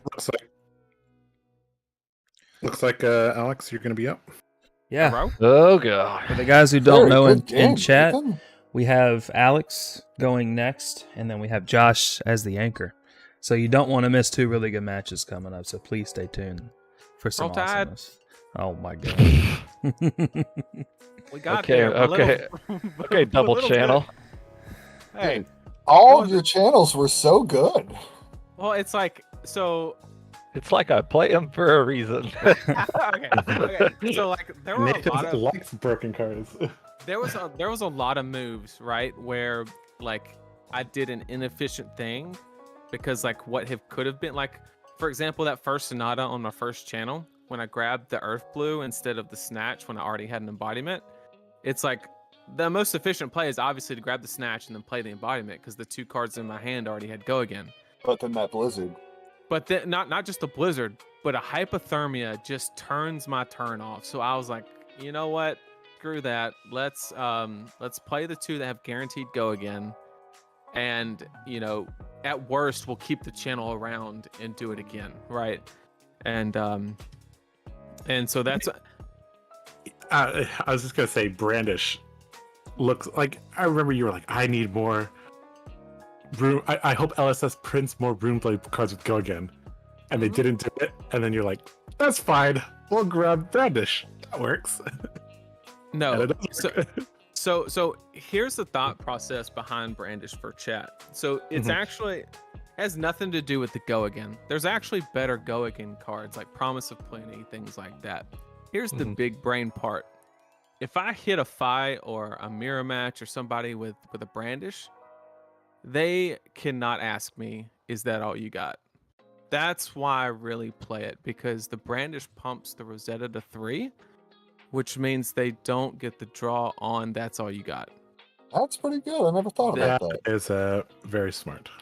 That is the main reason, because like there's just a lot of like 1-cost Go Again cards, but that is the reason why I picked that one, was because I realized that in a lot of the aggro mirrors I was losing a lot of leverage in the moves where they could stop, just heal for 2 free damage and then draw a card, and if it's a deck like Fi, you know, no matter what, they can always use the card. And it just always felt bad. But I was like, let me present an on-hit effect, which if I get a card, then like, great. Then I'm winning that exchange if they give me any card. So unless it's like a crappy blue when they already have one. So that's the real reason I am on Brandish currently in my Royal Briar deck. But I hope everybody enjoyed that match. I know I did. It's a match I've been nervous about, actually. And I've been... shout out to Ethnic Smoke and his YouTube channel. He's been working with me a lot on that matchup, and he's been a huge resource in figuring that matchup out, and couldn't have got there without him for sure. That's a very important point, that strong practice partners make for strong players. So that first Belittle you played when you had the Overload, I was sure you grabbed a blue one to play around some ice stuff, but you grabbed a red, and the very next time you just did Overload for 9. I was like, you know what, that's pretty darn good. That's the way I waited. I was like, because the problem was, when you don't have Grasp and you grab the blue minnow and you have no way to actively pitch into it, right? Because let's run that scenario, right? I grabbed the blue minnow. If he doesn't Blizzard, and like I'm playing the Overload anyway, then that is like a dead card, because I only run 1 blue minnow, and against Icelander I cannot ever play it, because like that's my Belittle, you know, ammunition, if you will. Yeah, so like that's why if I would have grabbed the blue, it would have been a dead card if he didn't have like a Blizzard or something. And if he did, then yeah, worst case scenario, dominate 9 on hit Go Again's pretty good too, I heard. Not too shabby. And it already has Go Again because you played 2 of them, so not bad. GG. Well, make my life easy, please, Alex. You said you liked the pressure. You said you wanted it to be 2-2. So yeah, because pressure like creates it. diamonds, people. Yeah, pressure creates diamonds. I'll admit, when you guys win 3 matches in a row after I lose, like all the pressure just falls off my shoulders. I'm like, oh, my loss meant nothing. Yeah, but we could have already won. I know. I feel terrible. I should not have played that No, Oasis on that lesson in lava. Yeah. It's all good. I was like, I sat down with Chris. I was like, please tell me you didn't bring Lexi. Just let me know that. And he goes, nah, I didn't bring that one. But he flipped it over, and I was like, oh, okay, it's only my second worst matchup. No big deal. Yeah. we can handle that. Yeah. All right, guys, I am going to head in there. I'm going to use the restroom real quick, so it'll be just a couple minutes. And y'all just type in the chat when it's ready. I'll be back. We'll type in group chat when we're ready to go, for sure. All right, I'd like to say that you guys should not be using the vanilla. The mod has like 40, 50 nice playmats. I agree. I've said it before. I'm like, why don't we like have a designated map for each of us? Like Nathan can play on the channel, like have a channel mount, man. Nathan can play on that. So I used to do that, but then like it's so buggy, and like every time you change, in my experience, like some card would get underneath the mat, and you would have to like. Fair enough. Like you'd have to do some like trigonometry to figure out where the hell your card was. And like it just was not, it would not work. And like it was just like I was like, screw it, I'll just look at Levia hating her life, being bad. There you go. Well, we have Alex versus Anthony Pham, I want to say is his name. Anthony Pham, yep. We're currently up 2-1. Exciting to say the least. Yep. So we just need one more to hold up our end of the bargain. If we do take this down, our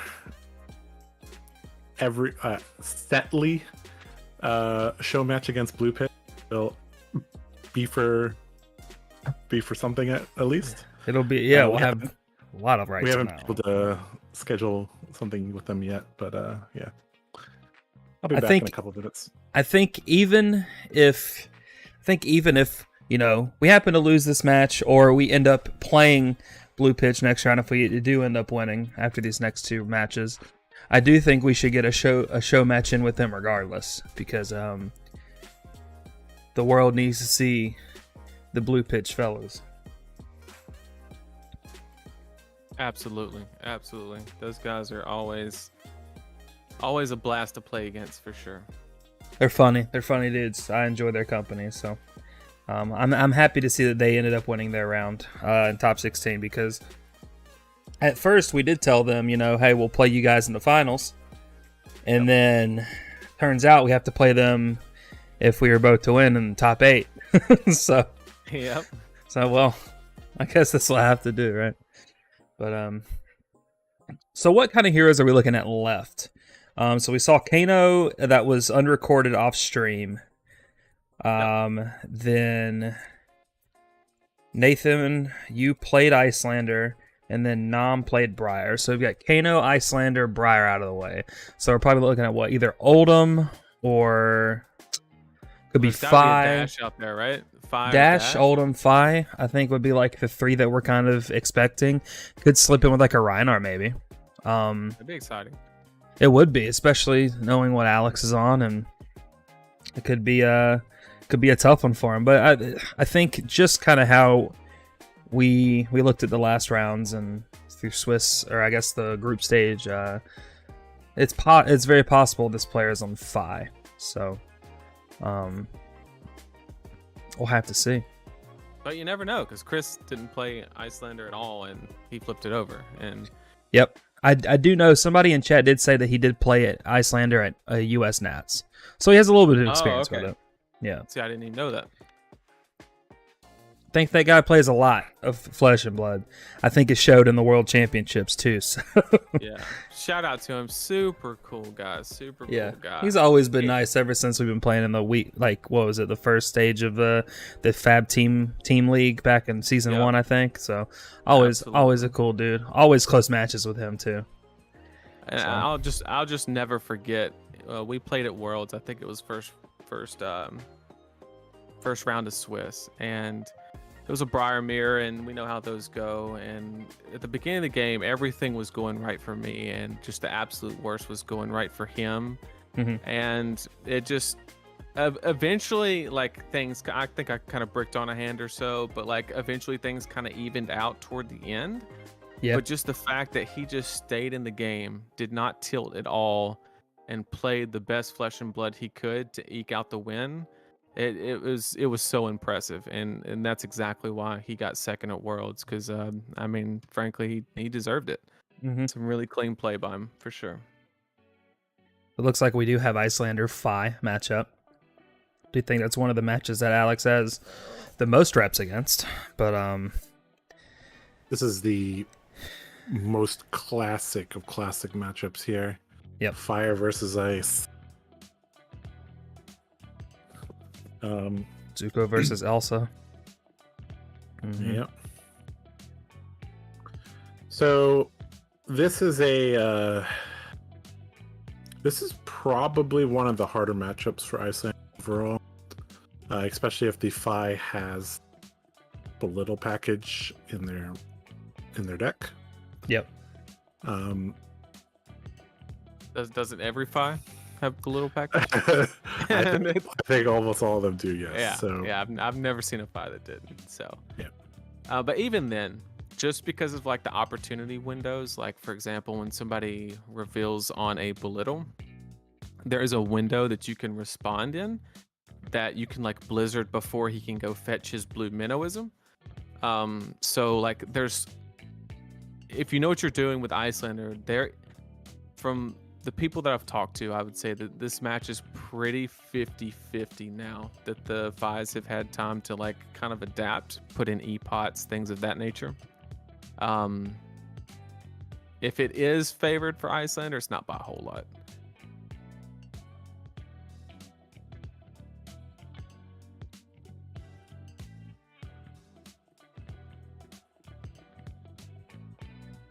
Revealing Waning Moon, showing him I'm not on an experimental list. Yep, no Crucible Icelander this time. Nope. Kraken's Aether Rain. All right. Shaking his deck in front of his opponent. Dominance asserted.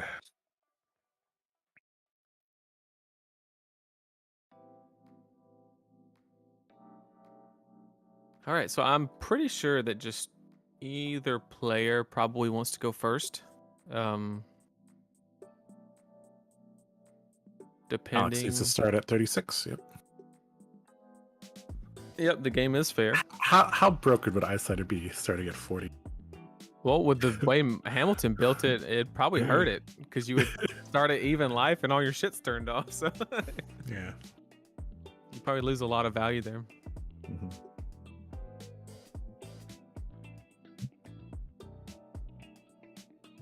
But kind of looks like Fi maybe going first. So if he can get a E-pot out, that is probably the best turn one that you could ask for, is getting that. Okay, or not. Just kidding. Alex is going first on Icelander. So he's probably just going to try to squeak in as much arcane damage as he can turn one. But if he can throw a chill out or an amulet or anything like that, it's huge. Is this a matchup where you run Amulet Device? It depends. I think that could be one of those cards where you kind of like you side it in if you go first, maybe take it out if you don't, just to kind of eke out those percentage points. Looks like He strike go again. 5 go again, hitting with the brain freeze. Yep. That's pretty good. I've Very heard. strong card against Yep. look so at that. One Snatch target. goes- Yep. Spreading Flame's probably just gonna be arsenaled here. Almost certainly here. Well, it has to be. So he ain't got a choice because Spreading Flames cost 1, and that's good information for Alex that will be. That's actually really good because he knows Spreading Flames will be going in Arsenal, Yep. and then he knows one of the cards his opponent's drawing is red and does not have go again and is not a Draconic starter. Brain So Freeze does not give a Frostbite, right? It does not. It is elemental, not ice. Okay. Mm-hmm. Inspire Lightning, not a lightning card. Brain Freeze, not an ice card. The more you know. Yep.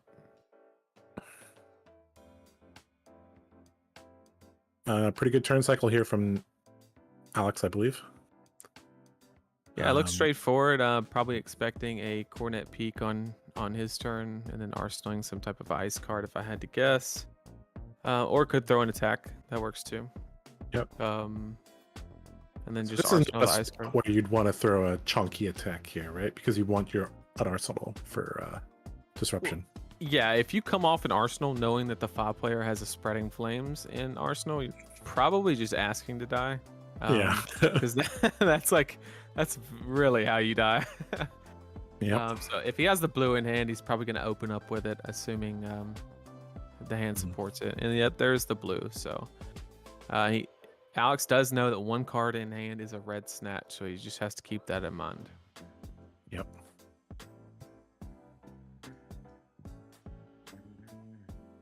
I think this is a situation where you want to get more information on your. Absolutely, because if he sword swings here, it means that he could not be worried about resources, whereas this play kind of says, I don't want to. It either he's trying to put the Searing Ember Blade on the third chain link so it gets buffed by the Spreading Flames, or he's trying to be cognizant of the Blizzard and trying to play around it.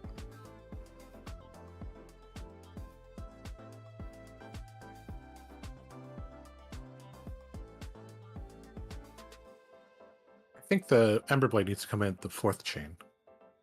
Is it equal to or lower, or is it just lower? I think it's well, we're all about to find out. Yeah. Oh, So yeah, there we go. So it's the third. Yep. So space has to be lower than Correct. So the number of chain links. yeah, he was probably just getting the Blaze Headlong out there just in case the Blizzard was there. He presents as much damage as he can up front. But I think Alex is just waiting to do blocks On the snatch. on the snatch, is what it seems like.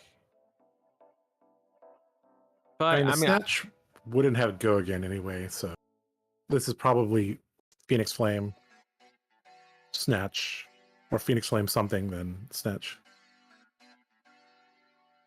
Like the snatch probably has to come at the very, very end. It's not gonna. I just think that if you're gonna give a frostbite, you kind of have to do it now. Yep. Well, you should have done it earlier, but you know, definitely should not be waiting.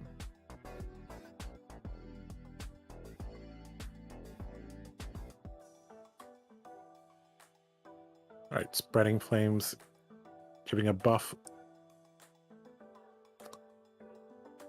Okay, hypothermia. Okay, Ice Bolt. Not.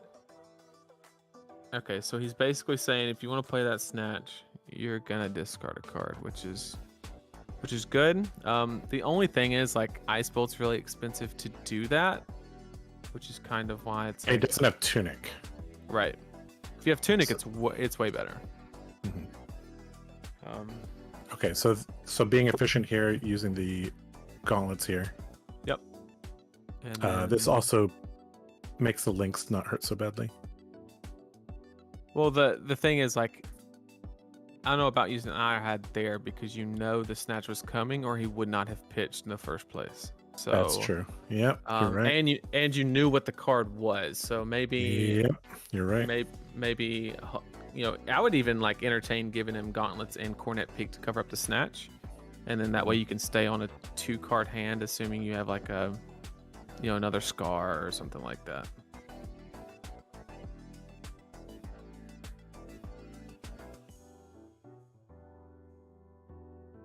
That's not good. Yep, free value. 80% of the deck can be. Yeah, I think if Alex watches his back, he will kind of agree with what we said just now. Yep. Armor usage, especially when you don't have a lot of armor, extremely important. You need to think from turn 0, what am I using my armor for? Yep. I'll give you an example. In my week 3 match, I played Bolton against Dash, and I brought in Helm of the Sharp Eye to give me extra block against Combustible Courier. So I knew exactly what I wanted to use my armor on. So I think that's something, you know, especially considering Icelander only has 2 pieces of armor, essentially. I guess she technically has 3. So you have to be like, what are the 6 or 7 cards in their deck that I actually want to care about? Right. Snatch is obviously one of the highest. CMH at instant speed, good. Yep. So the 5 players definitely just going to take the tunic counter here, because if you don't, you basically can't use it for Anything. 2 turns. Yeah. Yep.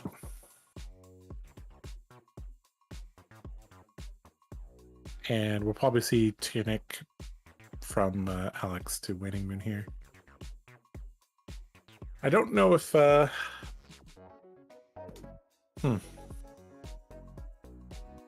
looks like they're discussing that, I guess. But yeah, I think the 5 players should take tunic here unless they're flooded with blues. Mhm. And I don't know how flooded with blues you have to be to like not do it.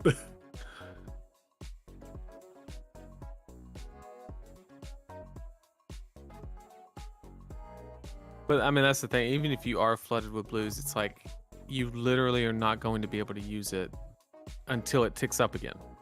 Mhm. More than likely. Well, I guess there's a 1 turn in there before it would be on 3 again that you could technically use it. But So we're kind of seeing that Snatch was ace. 4 odd hit, 3 more. yep. If you block Combustible Courier, you're going to be blocking Snatch. Blue Snatch. That's a card that the 5s have started to incorporate. Helps in the mirror, right? Or just against the aggro matchups in general. Right. All right, Brand with Cinder Claw. Still has plenty of resources to play or to pay for things. Alex still has probably 6 block in his hand. Looks like he's going to take it.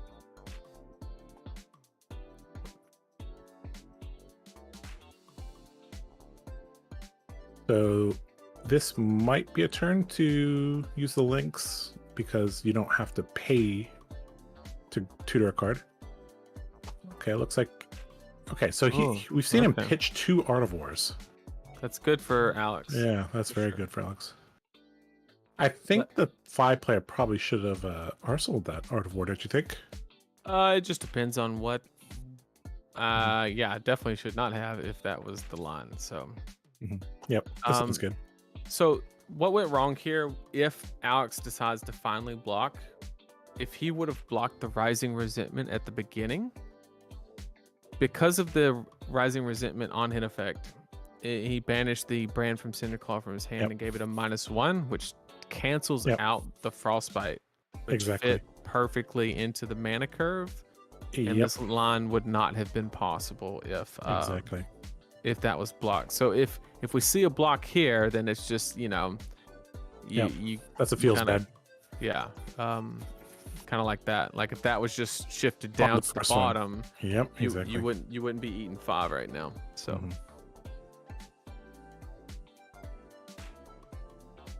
all right. But unfortunately, all Alex is really going to be able to do is Cornet Peak, an ice card to maintain Channel Lake Frigid, which is decent because 5's off an arsenal, so there's not a lot he's going to be able to do with 3 cards and Channel Lake Frigid out. So then the next turn, it's going to be Alex's job to get like an Ice Vein or something of that nature to be able to get 2 ice cards in the pitch zone after he gains tempo here.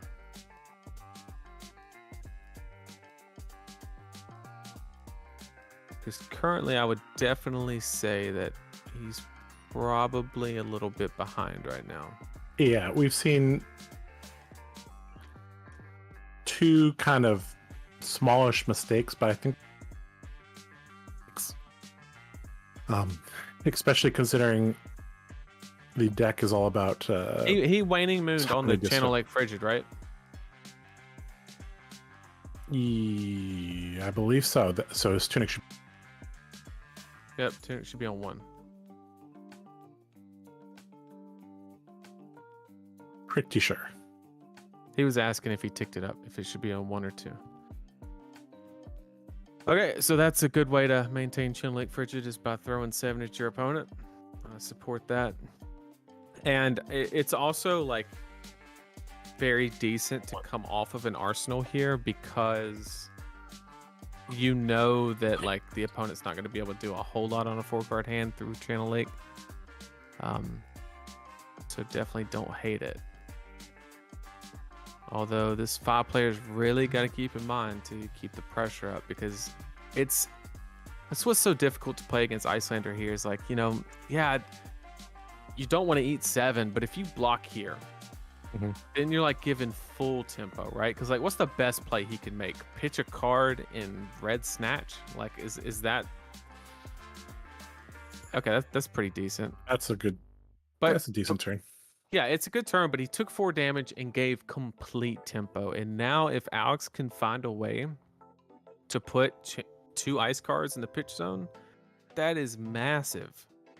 And he can just eke out the tempo. Oh, which looks like he's going to be able to use his whole hand here too. Likely. Yep. Ooh. So, and if he has 2 blue ice cards and an ice vein, it quickly goes to Alex being in a winning position because he'll be able to keep channel.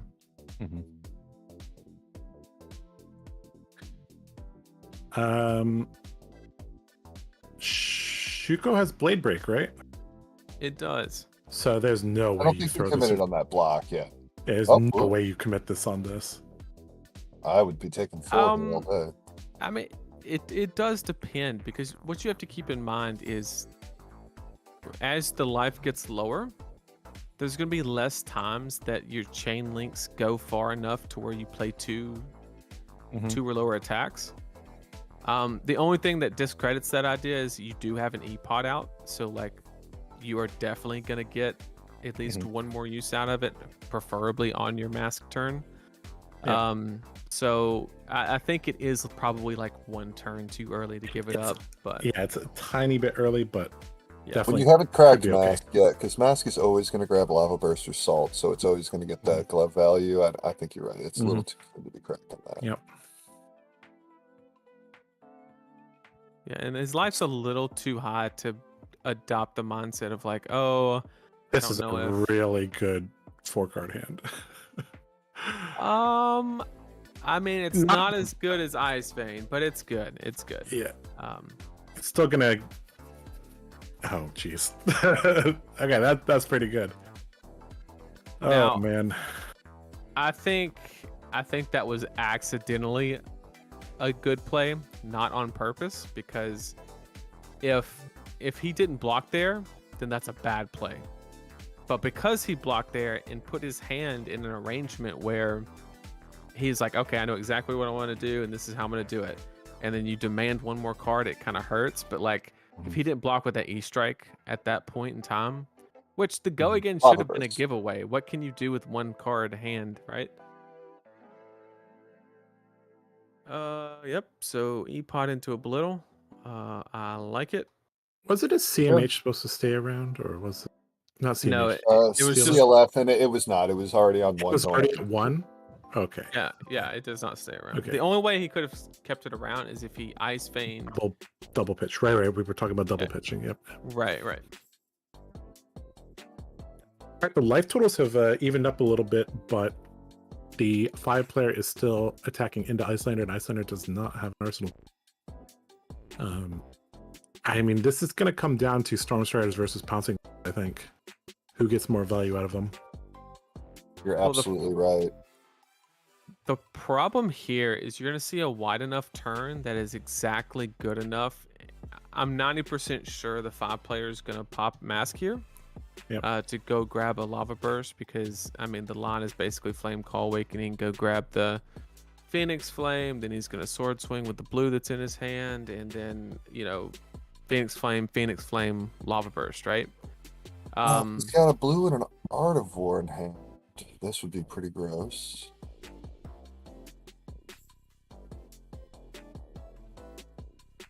So we're definitely going to see a Lava Burst, whether it comes from hand or whether he pops Mask here. But you're at 14 and 20 life, you're getting to that point to where you really need to get the value out of it while you can. Yep. If I was Alex, I'd probably be blocking a little bit on this turn. Just to set up an arsenal. It just depends on what the hand is. If the hand is,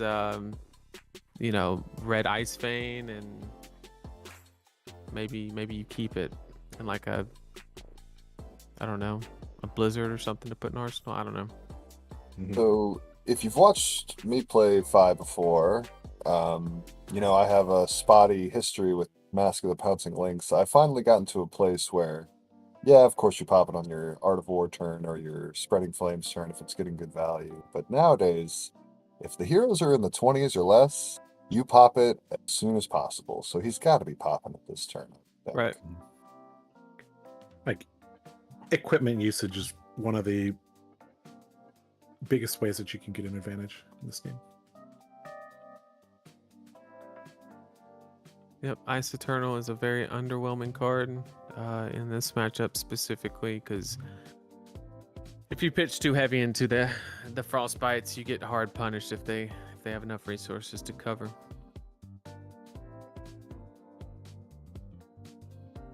Was it last turn that he gave up his gloves? On a turn that he knew he was going to be doing Flame Call Awakening? That's surprising.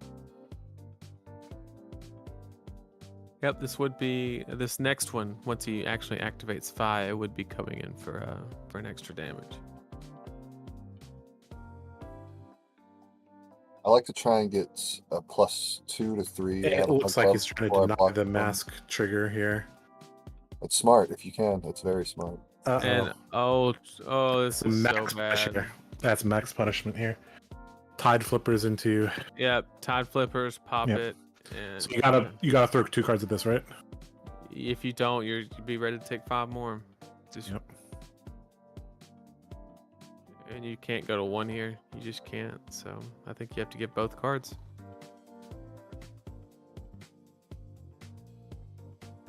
Or D-React plus Tunic. That would be huge, but I think he would have done that if he had it. Yeah, I think we're kind of seeing that this matchup is on a knife's edge here.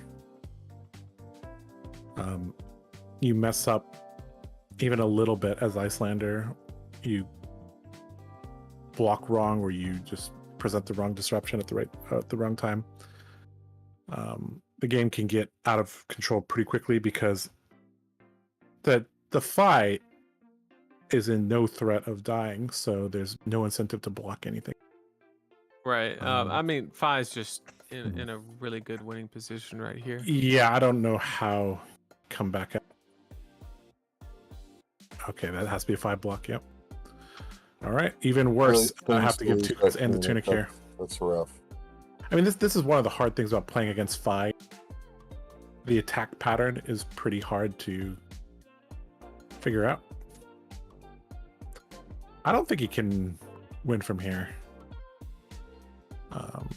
I don't see a path because you're just gonna have 5 presenting at least 12 damage every single turn. So you're gonna have to leak 4 damage just to get an arsenal, and then go and pop the pouncing, and that basically.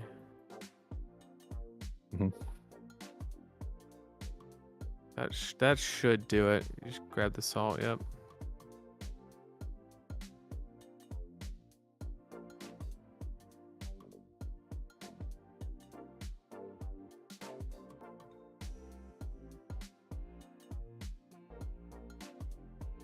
Fi is a pretty good deck. Turns out.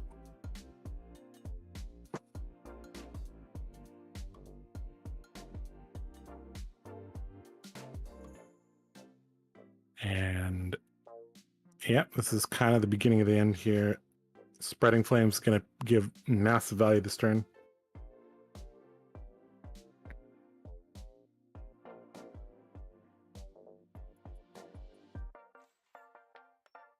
Yep, so that turn cycle was he leaked 6 damage to be able to get an arsenal. But now, I mean, unless he starts with conditional go again and you blow him out with like a hypo or something, like there's just no... Yeah, I don't see a way out for this one. I mean, maybe Fi draws into like a bunch of blues. We'll see. Yeah, maybe if he draws 3 ancestral empowerments and a razor. Yeah, maybe we can I mean, the 5 decks are built for Oh, gross. little does. He might not have a starter. We'll see though. What worse? He'll play the. He'll get Phoenix the Flame. second. He'll get the second Minowism, pay full price for the Phoenix Flame, and Done sword. Yep. yep.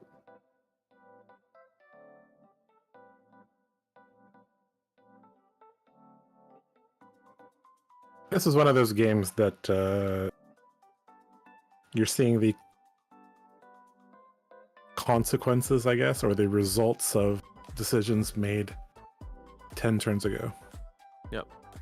Which is one of the hard things about this game is in a lot of other trading card games, it's very, cause and effect is very easy to see. Whereas in this game, it takes a lot of pinpoint analysis to determine. All right. All right, Josh. No pressure, but it looks like it's gonna be all on you. It's always on Josh. That's why I'm the anchor. Yeah, it's fine. Oh God. Stormspear's turn. Oh no, never mind. Just Nope. Ice Eternal from Arsenal. Yep. Yeah, and unfortunately, it's He has the after blue. he goes and grabs the blue, so it's not gonna do Yep. anything. Yep. And now he can't block with his hands, so now he's just dead. Yep. Those 2 amulets weren't blocking him. It's too bad they That's a weren't already fact. on the field. That That is was true. huge. I mean, that's another thing is like turns. That already puts you a little bit in position.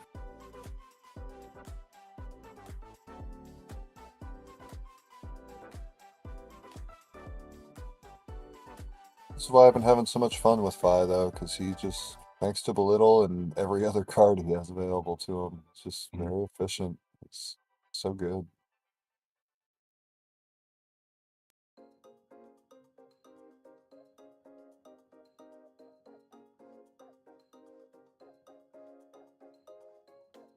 This does not have go again, right? Because that's a yellow belittle. Why would it You're not right have about go that. again? Because he hasn't played a red, unless Oh, it's yeah. a red Belittle. Yeah, you're right. Yep. No, it's yellow. But I don't think he's trying to, because we know that other card's a belittle. So like, I think he's just trying to arsenal the belittle to guarantee that he has Mhm. a decent play no matter what Yeah. the hand he gets. That's a great point. Because it doesn't matter what Alex gets to Arsenal now because of this. It's still Yeah. a Belittle turn. Now, granted, if he would have played the belittle, he would have gotten the last card. But I still think that the denial of bricking is probably worth more than getting that arsenal, because you're at 18 life and have tunic counter. So it's like you really just need to like not brick.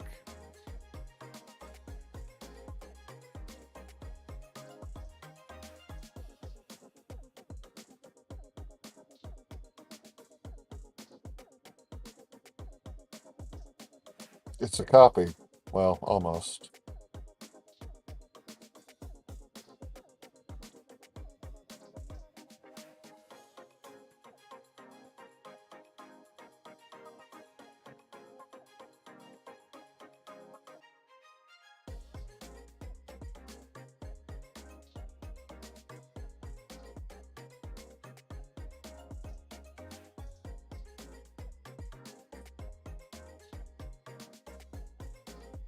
I don't think there's any disruption that can actually disrupt the fight here. I think Alex is pretty much finished here, but that's okay. Not a bad showing. I think his only out was maybe like arsenaling a hypothermia and like for some odd reason Fa starting with like a conditional go again or doing like some type of unconditional go again early in the chain. Yeah, like E-strike, go again. Yeah, something. But with that's the thing, like, and that's in our match, right? Like the brandishes and the belittles, it's just it takes what was the perfect disruption of hypothermia and everything and just kind of like shuts it down. Running Renegade here. Yep, and that just wins. Yep, Razor on top. There you go. GG. All right, so That means the match is tied up 2-2. Yep, it's all on you, Josh. Yep.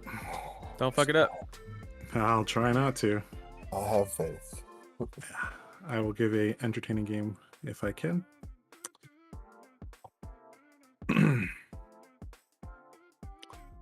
All right. I guess Alex will be back here shortly to talk about his game, and I will join the server shortly.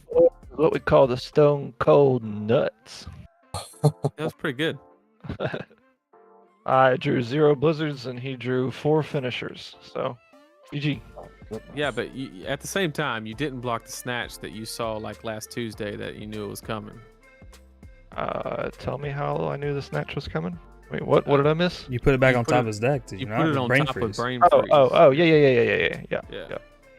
The only way yeah. you could have made it more obvious was like if you ordered it through a drive-through. Yeah. Maybe. What did I block before the snatch? I can't remember because I was thinking about like why I blocked. You blocked trying the to figure Phoenix it out. Flame. Yeah. Oh yeah, that's what it was. Yeah, it was a misplay, but it ultimately didn't matter at all. Yeah, I agree. Well, I don't know. It gave him a 5-card hand. I don't know.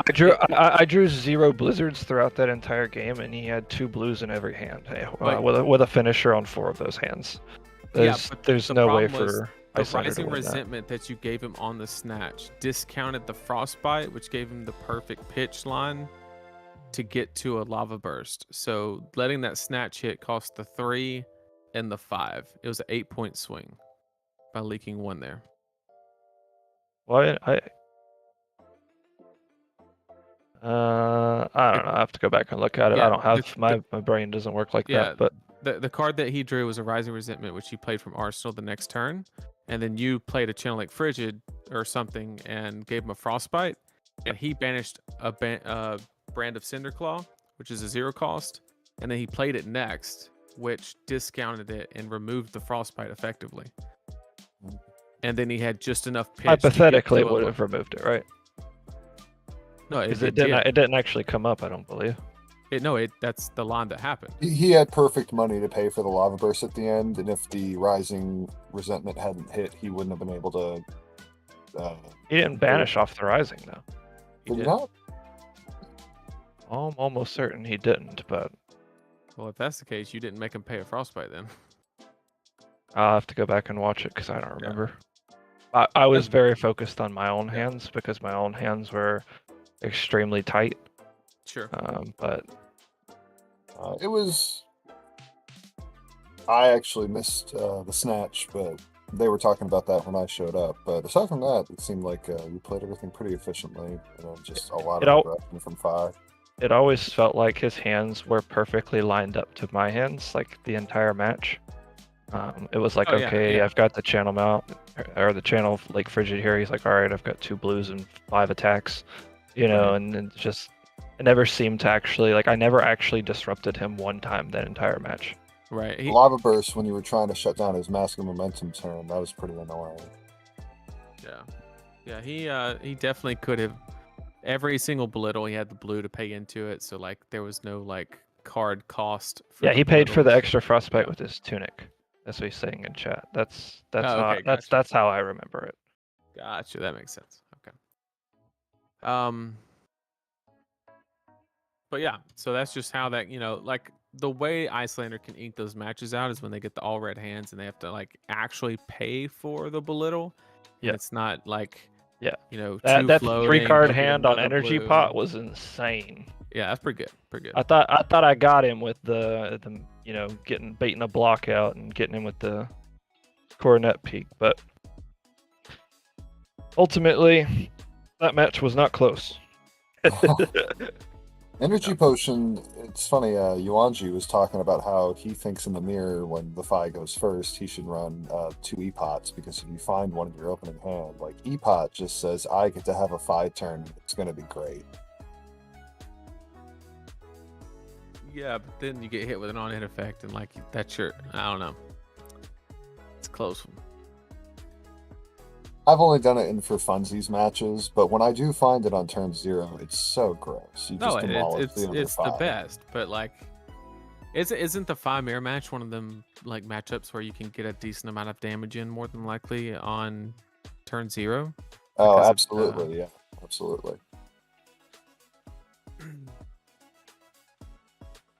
Okay, Josh. Yeah. You Mr. set me up Mr. perfectly. Anchor. Hey, I did nothing but die, so I didn't play cards there. Hmm. Yeah, we kind of talked how like it felt like you got a little bit behind and then just never really found a good pivot turn Yeah, or a good interactive turn. Yeah. the only way, like Icelander, like I think that matchup's like fairly 50-50, but I think in that particular scenario, the only way to win that game is if I draw an actually disruptive hand. It has to be actually disruptive, meaning I have to draw the disruption and it has to be effective. Yep. But that's the way the cookie crumbles. Once I'm 15 life points behind and he's got tempo, the game's over. My opponent is going to be there in a couple of minutes. He lives 5 minutes away from the LGS and just told me he's on his way home. Perfect. That's okay. We're just building up suspense. This is our last match. We are 2-2. It's winner takes all, and we got our very own Joshua Lau playing for us. He's our champion, so we have selected him to go into the pit and Well, duke you it know, out. it's very fitting. We've got 2-2, just like Argentina and France today. They were 2-2, tied up the whole time. The penalty shootout here. We're sending in have to Messi real wonder, quick. Yeah, Is we're putting Josh in our our Messi. Messi or is Josh our Mbappe? We're gonna have to find out. Yep. To be fair, Well, Mbappe had a hat trick today, so I'll be happy with whoever he decides to be, There as long we as go. it's Joshua Lau, the champion. There we go. All right. He just got home. I will leave the call. Take care. Good luck. It was the See you fastest on the 5 other side. minutes of my life. Yeah, he was already on the way from the LGS. So Oh, message okay. me. All right. See ya.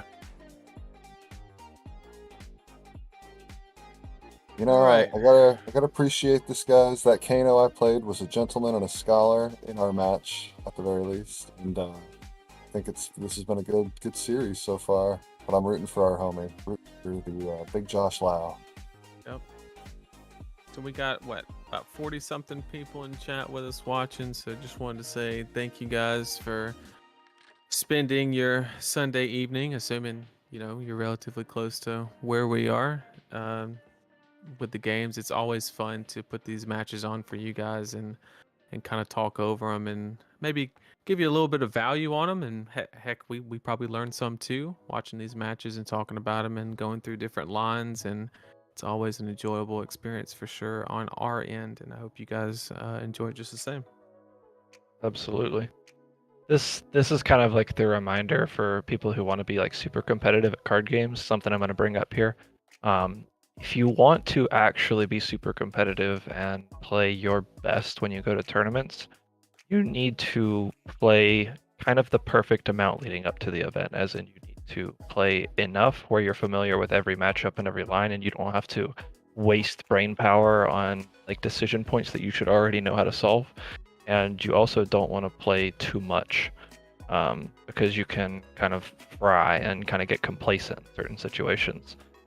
And my lack of like not seeing the snatch in that matchup is kind of a point that I'm trying to make. Is like I haven't played enough where I just kind of feel like I'm just not sharp enough to like manage that game as best I could. And I also got into like kind of the mentality of like, I don't feel like I have any chance to win this game. And so, but you need to take every opportunity that you can to try to crawl back into a game like that. So Josh going for the route playmat classic. Funny, I think he plays it a lot, but every time he whips it out, I'm just like, just lay it out on the table. I'm clipping that. That's what she said.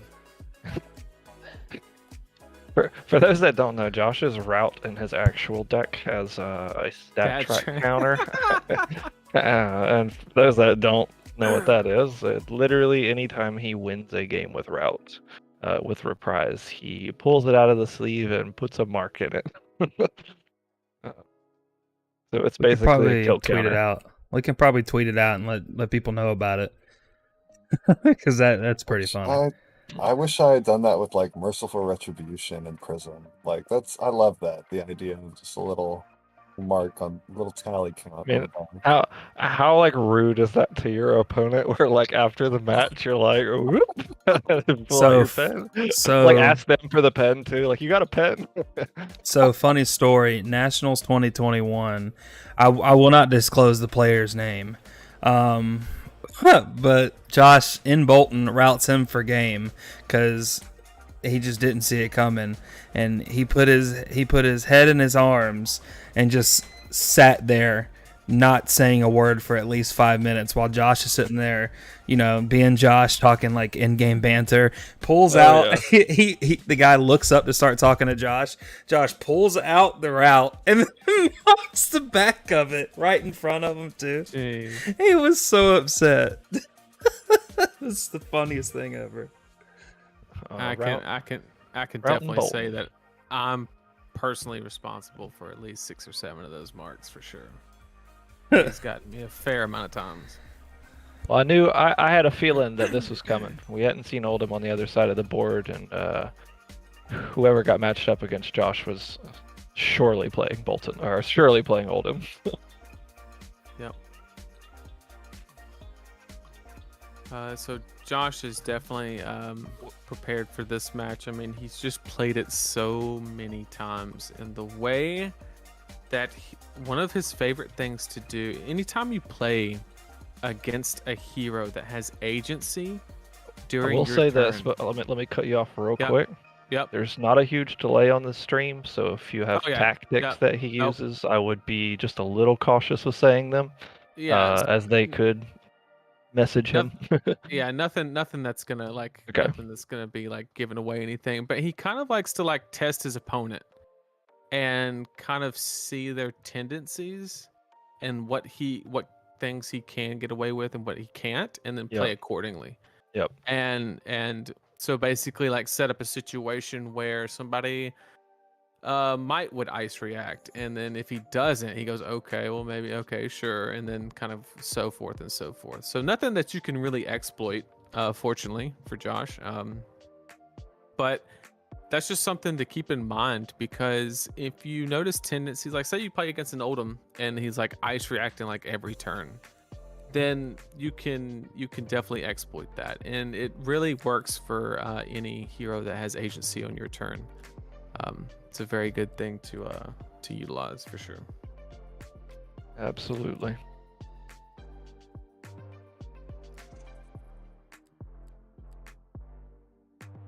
Players just sideboarding up here. There's quite a bit of sideboarding that needs to be done for this matchup, I'm sure. He shook the deck to shuffle it, so he's trying to assert his dominance now. Yep, we've officially determined, ever since Brandon Abarca did it, that's how you assert dominance over.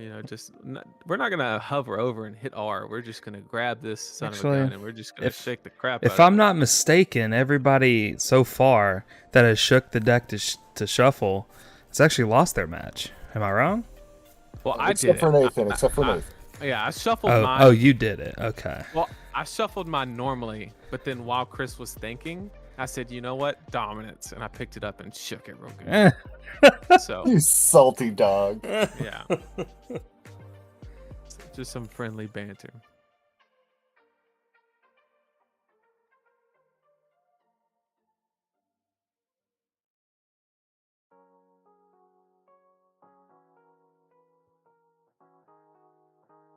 I'm just waiting for the day that Josh flips over Talishar Dorinthea. Talishar Dorinthea. I couldn't think of anything that makes less sense than that combination. But if anybody can figure it out, it is this man. It'd be Josh, right?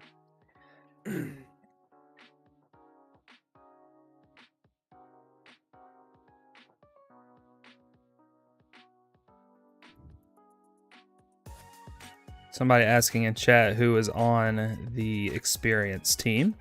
If you guys didn't know, it's actually players from the area Chris Iali is from.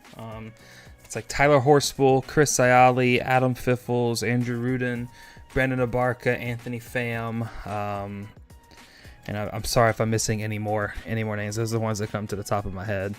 Yep. But yeah, it's a very good squad. Some real talent. Talent. Las Vegas, first place winner. Chris Iali, if people don't know, and been living under a rock since the last tournament. He got second at Worlds. So, very, very accomplished group of players for sure. And it does look like we got a little bit more people, look like almost 60. So just to get everybody caught up, currently the series is 2-2. This is our last game, so this is winner takes all. Yeah, PK shootout. Yeah. Yep.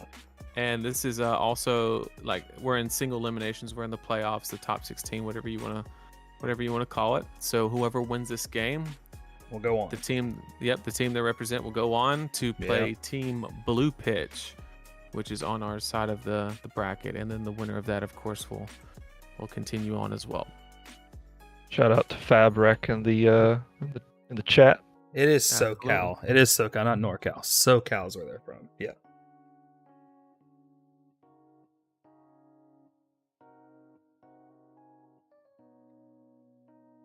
So what's the Oldhim player's name? That's a good question. Let me pull it back up. I'm bad Amina. at names. Andrew Rudin. Oh, this is Andrew Rudin. Okay. Yeah. Prism player turned Oldhim player. Mm-hmm. That makes no sense, but let's roll with it. Yep.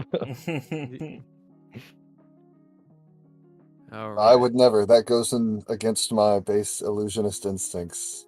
Guardian? Ugh. Imagine playing 100 matches where the opponent never stood a chance, and you're like, after your hero LLs, you're like, yeah, I want to play that. How about no? Okay, so first things first, Rampart, always correct on the Oldhim side. It's just, that block value, make sure you maximize the resources on Crown of Seeds, because we've got no rune chance flying out of Dorinthea, at least so far. And everything's standard for Josh's end. Nothing exciting yet. Yeah, I think if the Oldhim player is actually going first here, he's probably going to be very incentivized to just attack to get some cards out of Josh's deck. But doesn't look like he wants to. Does make a ton of sense. Is Josh running an even 60, do we know? Josh is not. Josh is running 73 cards. Yes, and that sounds about right. The Oldhim player is running 68. So straight off the rip, the Oldhim player's got to be on fatigue. Pitching a Channel Lake very early. Interesting. Must not have another ice card in his hand, or he probably He might just be go trying ahead. to set up for that late game disruption. That Yeah, shows up could at be. an opportune moment when Josh is trying to go off. Yep, definitely could be. Josh giving a whole card for that one life. Is that something we're gonna see here, or do you think that was more of a filter? So the way Dorinthea wins this game, right? Because obviously, if you keep swinging Warrior's Vow or Dawnblade every single turn, you will not get any damage through against Oldhim if they have any decent number of D reacts. Right. The way Josh wins this game is setting up E-pots and going for 2 or 3 big turns that really allow to push through a lot of damage. You can't play hand to hand, so what you're going to see is basically Josh is going to use his life as a resource and play that accordingly. Yep, so we got Iron Song Response. Always good to... That's one of those key cards in this matchup, especially because you are expecting him to block a decent amount. So it's basically always active and never a dead card, which is the risk you run when you run it. Iron Song for a sink. We like that exchange, right? That's not so bad. Yeah, that's perfectly fine. Yeah, once again, he's strictly just trying to get to the setup cards. Nothing else is relevant. You will not see him. Yep, he's just ditching the Iron Song Pride. He's literally just getting it out of his deck. It doesn't do anything. He is just trying to get to the cards that matter, pitch them together, and blow Oldhim out in 1 or 2 turns. And you're going to see Oldhim just try to look for a threat here. I'm assuming is why you would crown on your own turn. Also, is protection from a key defense reaction. Oh yeah, Stillblade Shunt is a Great point. card. No ice on the salmon.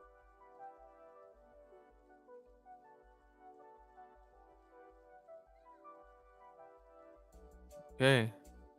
Josh is hovering over that life counter. We might see some action here.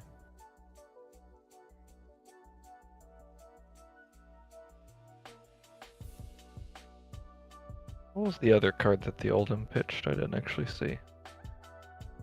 It was a blue Autumn's Touch. Oh, that's right. Okay. Giving up Once the again- glistening. The glistening is not the most amazing card in this matchup, I don't think. It's probably one of the worst because it's never going to hit. If you spend an entire card on Go Again against a deck that's actively trying to block you, you're not going to have enough to get over. Kyle, if you could promote Josh. That's already been done. Okay, never mind. old. Yep. It just popped up for me.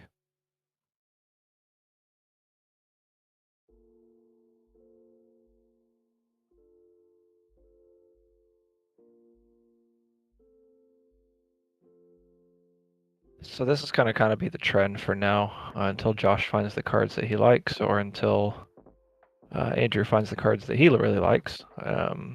Just kind of the attack for 3, try to get over, probably get defense reacted, move on with our life. Okay, that is one of those high value cards, but good thing he has 3 of them. So one thing we got to keep in mind is how many twinning blades does he have, and then how many singing steel blades. So they're very, very important cards. I feel like we've casted this match before, Nathan. We have several times. Several times.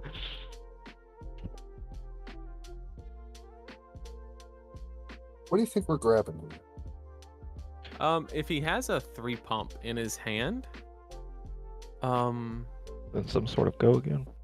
yeah. So like one move that I wouldn't mind is like getting a run through and basically making him burn a D-react on 1 damage over. Fortunately, he doesn't have to with the Crown of Seeds. Yep. So this is the same play, just drawing a card. Yep. And then what I would love to see here is basically Josh set up a situation where if he does burn the D-react, the opponent gets punished by him playing like an E-pot from Arsenal or something. I think that would be a situation that Josh would craft. So here you have 4 against 3 in Josh's favor, and basically the Oldhim has to either crown or give a D-react or something, which will prevent the aggression on the Oldhim player's turn. And then if Josh doesn't have anything more, he can still play like an E-pot or something because the Go Again is guaranteed. But this works too. So now he's over by 3 again, which forces the D-react that he was already trying to get. And if he gets the D-react anyway, then that makes this play really inefficient because he is not blocked with Rampart yet.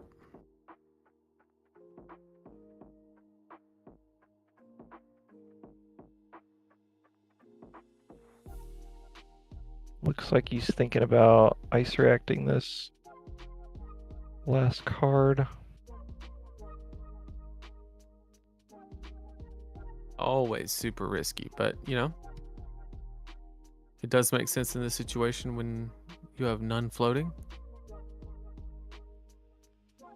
So maybe in that instance, it would have been better to get Iron Song, well, no, he got the Glint, which drew the card, then he played Stroke, so no way Josh could have played around that. It just is unfortunate that Tunic Counter's not on 3. Right. But now I gets to crack back with 5 cards without blocking a single card, which is good.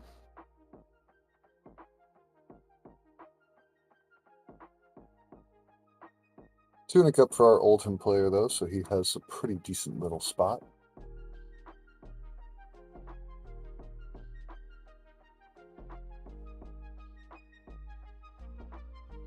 Guys, grab your popcorn. Grab your Reese Pieces. Gonna be a long one. Yep, when both people show up with like 68 cards, nobody's in a hurry. Especially when there's no clock. We see a red steel blade shunt and an epoch getting pitched here. Very curious. Mm-hmm. But it will be worth every minute. Now, it's important to note that the Oldhim player had 2 cards in hand and did not hammer, which is very odd. And it almost makes me... The 2D reacts. Well, it makes me think that possibly the strategy he's trying to employ is never to hammer, basically, unless he can crown before. So that way he never gets dinged by a shunt, is where I would like default to.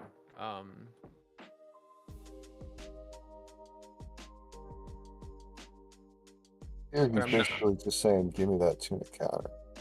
But if you're not hammering, my question is, how do you win the card battle?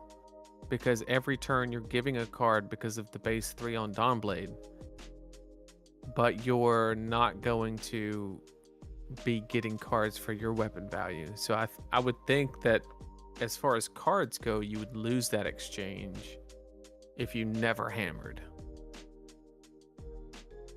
But Spinal's good. That's a good Spinal card. is a good one.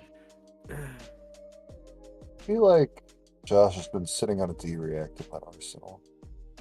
Yeah, I'm fully expecting a tunic counter shunt here. It just seems like a match made in heaven. Tuna counter and shunt go together like peas and carrots. Peanut butter and jelly.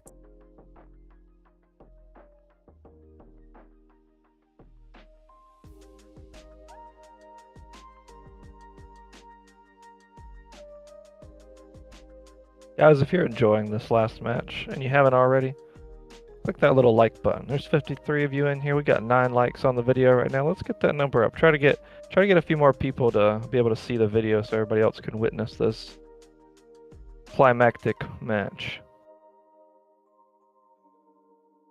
Oh. What we got going on over here? He said he don't need no go again. I guess I'll just attack and pump. Yep. All right. So that There's tells one less route in the deck.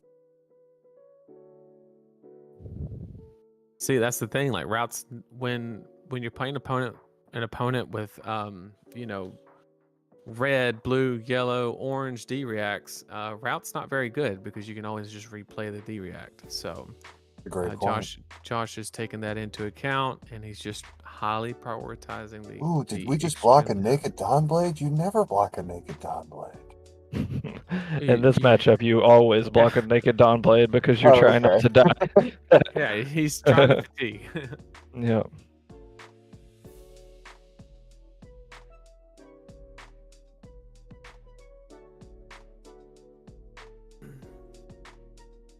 All right, so Josh is just waiting for. When Josh pulls out the dice to show how much his opponent's blocking, you know he's reacting more. Yep. So if you've ever been, I mean, most people should know what Josh looks like because of the 201 videos. But if you don't, just go to the event, find the warrior player with as many dice in front of them as possible, and that, my friends, is Joshua Lau. And if you watch the match for about 3 minutes and you hear then that's also Josh. Yep. We got matched on Talishar blindly. We weren't like testing or anything, and he typed in chat, I said, this is you, Josh. I was like, get out of here. That's great. That's great. Yeah. Oldhim playing red staunch response. That's an unusual thing to see these days. These days, yeah, but I guess the idea is he knew he was playing against a warrior, so he probably went and packed a few extra. Yeah, why not? Yeah, why not?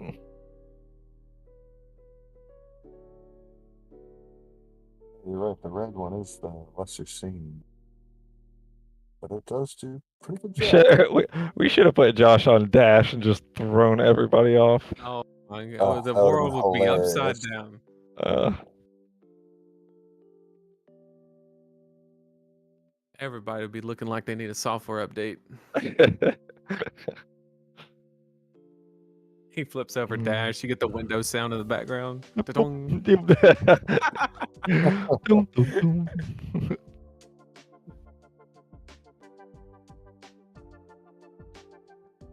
All right, solid open if he's got the blue to go with it. Oh, he doesn't. Now the question is it bait? this the infamous, the infamous the bait? infamous Josh Lau trademarked move? I'm not gonna say the move until after, just in case we got some listeners. But does he have the overpower and the blue in his hand? Justin, you'll never see me play Kano in my entire existence. It could be tier 0.0. I will not play Kano.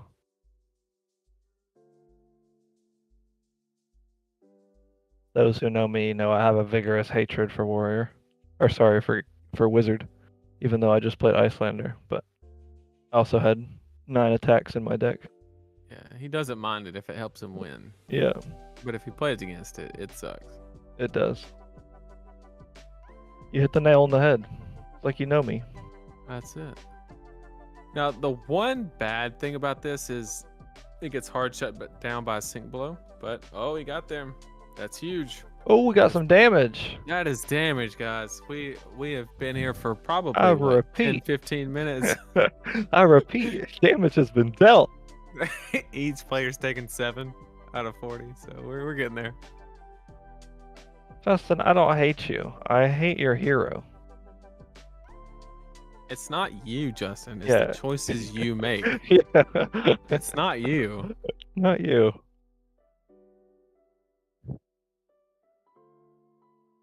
But I'm also not saying that if you didn't play another hero that we would get along better. Right.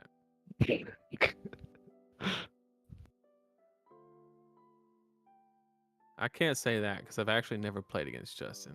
We've been in the same tournament about 30 times, but we've never actually played in a... See, Justin and I have been in the same tournament about 30 times and played each other 28 of them. Right.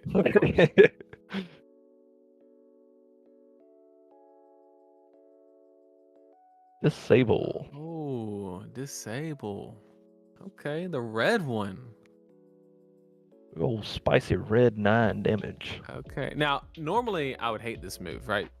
But tunic counter's not up. Makes shunt a little weird. I can respect it. Good old disable to threaten that arsenal.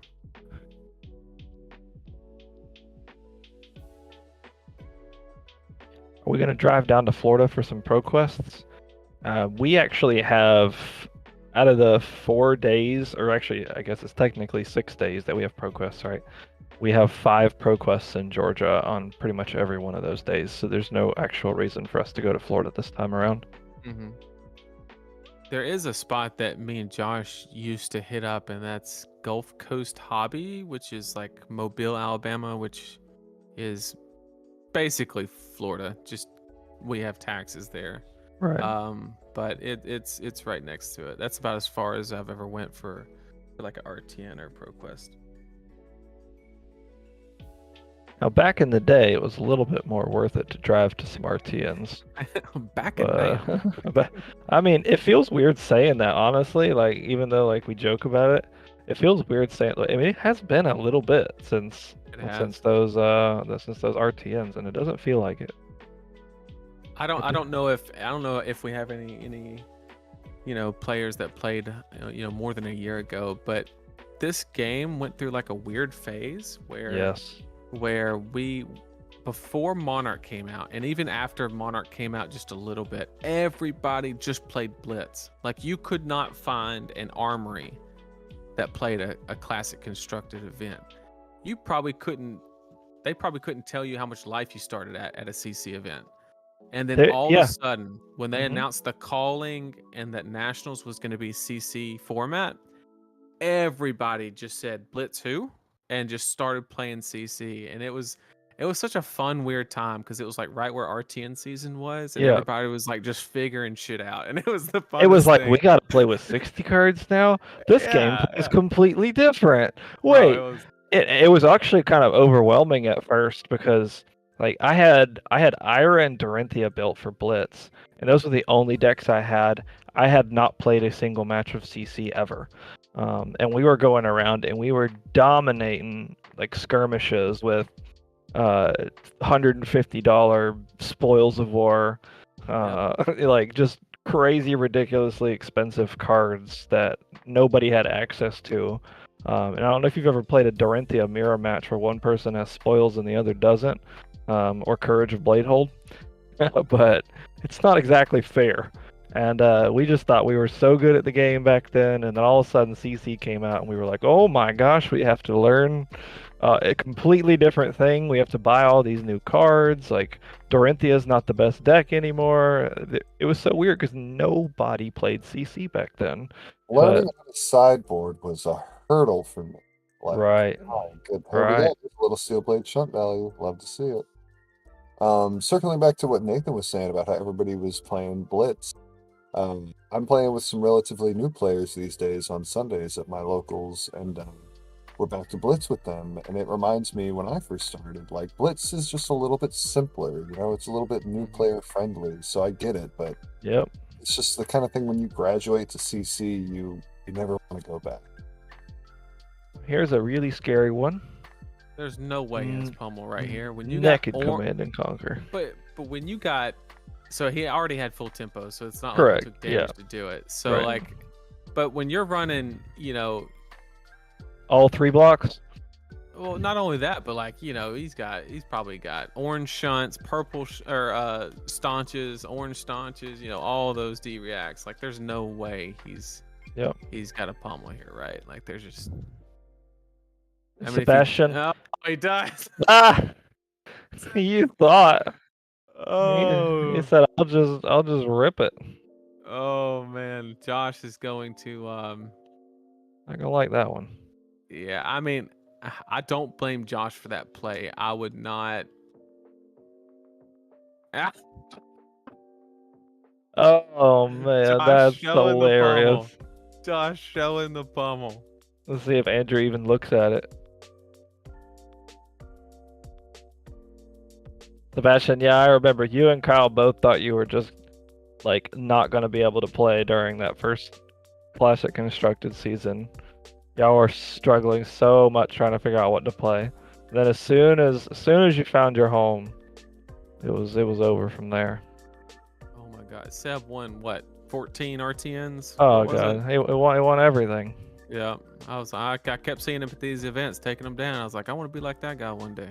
It was a good He run. was- My he was gosh. killing it, my man. Just turning those extended art tunics into dollar bills. That's it. Salary dues. All right, this is a rough one when you blocking. Oh, there goes the red pummel. Didn't want that one in his hand. Did get the steel blade supremacy from Arsenal and got the block on the twinning blade. Those are important cards to note. And Josh does have the E-pot. So it's basically, so just getting back to the game and kind of, you know, get a baseline of where everybody's at. So currently Josh is trying to set up a combination of a blue, usually a supremacy from Arsenal, and like a singing steel blade. And what that allows him to do is if no matter what the Oldhim player does, if they overblock, he goes get twinning blade, goes around, and then if he doesn't overblock, then he can just go pump. So it's like one of those situations where literally no matter what the opponent does, they're just SOL. And he's just trying to build to that board state, and then we can, Oldhim can easily take anywhere between, I don't know, 10 to 20 damage in that one turn, and then you kind of grind it out from there. Is kind of what Josh is probably planning on doing. We're pretty even on cards right now. Or hopefully higher for Josh. They're about even. And like I said, that's got a lot to do with the fact that, you know, the Oldhim player wasn't really hammering, and, you know, it allowed Josh to just keep getting cards for Dawnblade swings.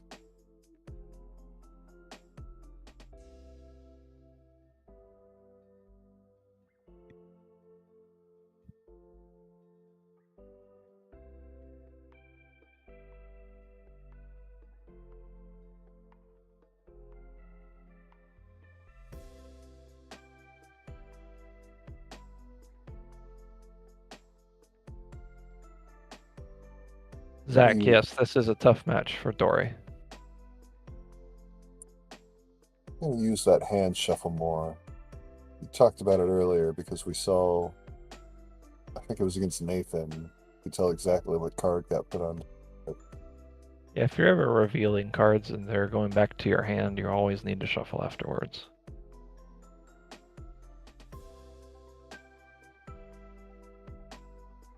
Right. Nothing says I have a D-react more than an even block on a Dawnblade. So probably going to see a sink blow of some sort here. Or just the actual sink that. blow itself. Yeah. 'Cause why not?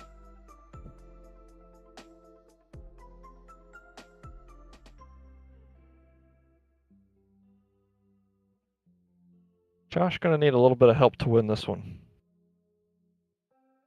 All part of the plan. Yep. It's all part of the plan. Been here Josh- before. Know where we're going.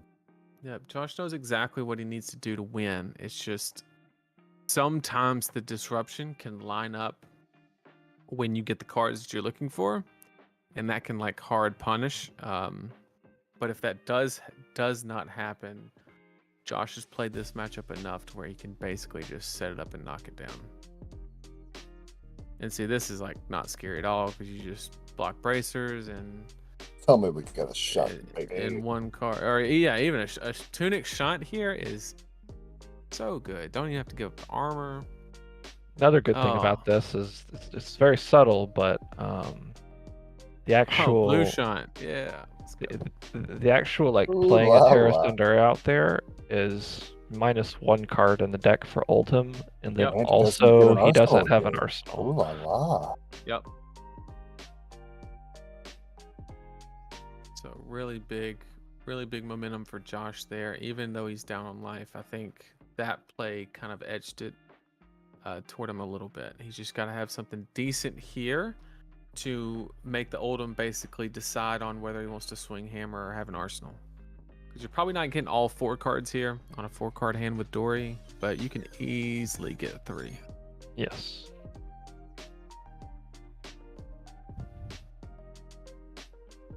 And if you're not getting 3, you're getting some life. That's a fact.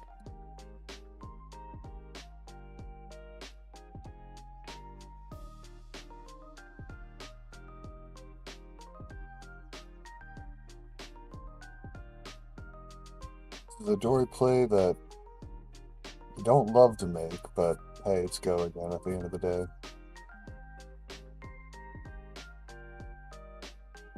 Well, the scary thing here is it's guaranteed go again, and like guaranteed go again is so scary because he could follow up with a CNC, he could follow up with a Inertia. pursuit of knowledge. I mean, he could follow up with an EPOT Or I mean, an EPOT. he could do whatever he wants, right? And like the block doesn't, and you know, like luckily there, Oldhim had the D-react in hand more than likely to be able to not respect it. But if he didn't overblock there and didn't have the D, or if he overblocked and did not have the D-react, then Josh basically got a card for free. Is the way We're that would seeing work out. him pitch another channel like fridge to the bottom. I do believe that this Oldhim is firmly trying to have very good disruption late game. I think he wants those channel like fridges to come in when Josh is actually trying to break these E-pods. This is very good heads up play from the Oldhim. This Right. looks like a pummel. There is a tunic counter, so if it's a card that he can't afford to lose, there's a very good chance that it just gets crowned away here.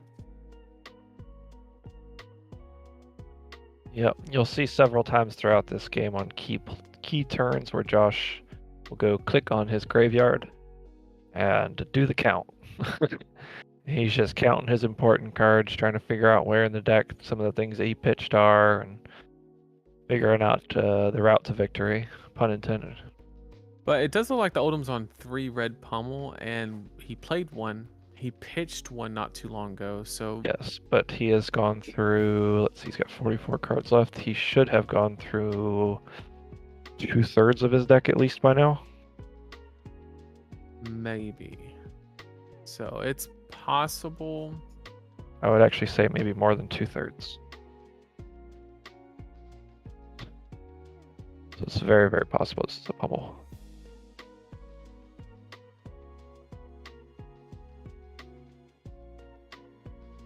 Pursuit of knowledge.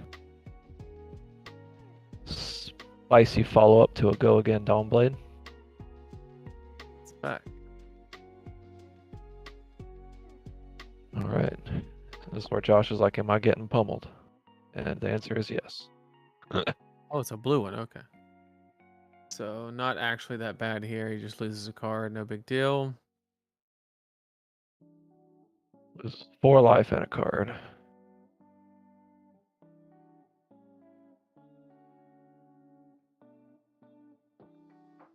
I do wonder if...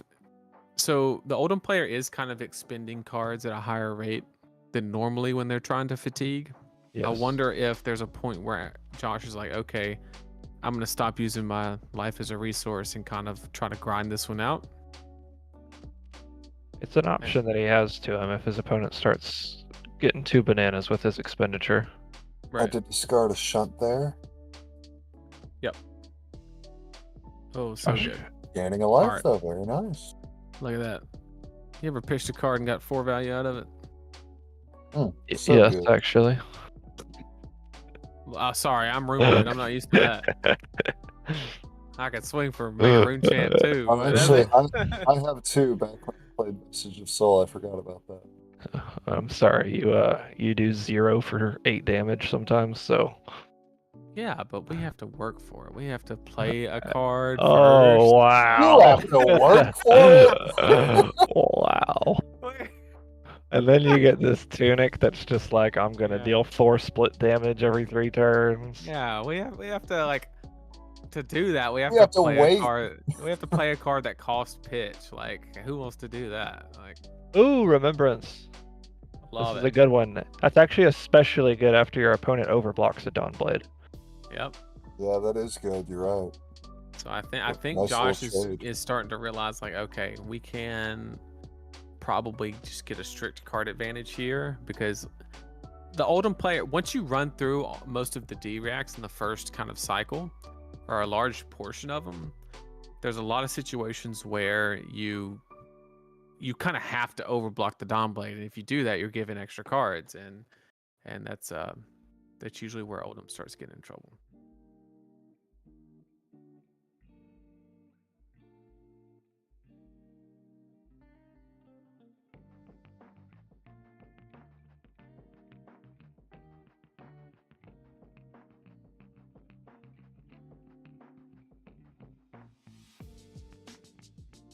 I would like to see Josh probably get back one of his twinning blades, maybe.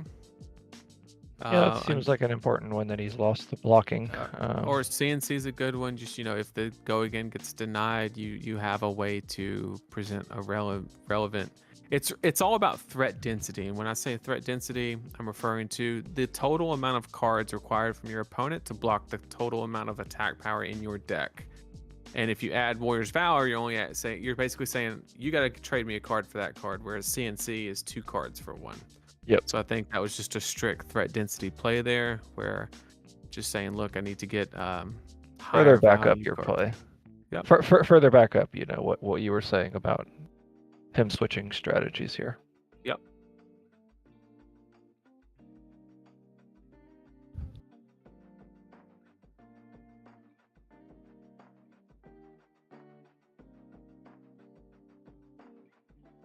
All right. Yeah, I'm not so- sure who mentioned getting reactions with Remembrance, but yeah, you cannot get reactions with Remembrance. They are only action cards that you can get. Yes, because if you could get instances, technically you could do a loop. No, Oh, no, no. He's Remembrance is- reactions is what he's. Yeah. Oh, okay, gotcha. Did one of us say that? I don't think anybody said that. I don't know. Somebody in It's- chat might have. Yeah, it's possible. So yeah, it looks like another just. Yep, Oldhim is not respecting the Dawn Blade, so he's probably gonna pump it with the overpower and say, "Yep." Ooh la la. So it's like these are those situations that Josh is gonna keep putting him in to, like, if you don't respect it, you're gonna get punished, but if you respect it, I have another way to punish as well. Overpower is such a good card for getting your Plus opponent's 6 life is total so down when they nice. don't expect it. Yeah, I guarantee if he would have already played that red overpower before the Remembrance, he would have grabbed that one 100%. It's just such a good card. Well, red overpower just did 6 damage, so it's a good sign. It did its job. Now What? Josh is going to play a little bit of defense here. Yep.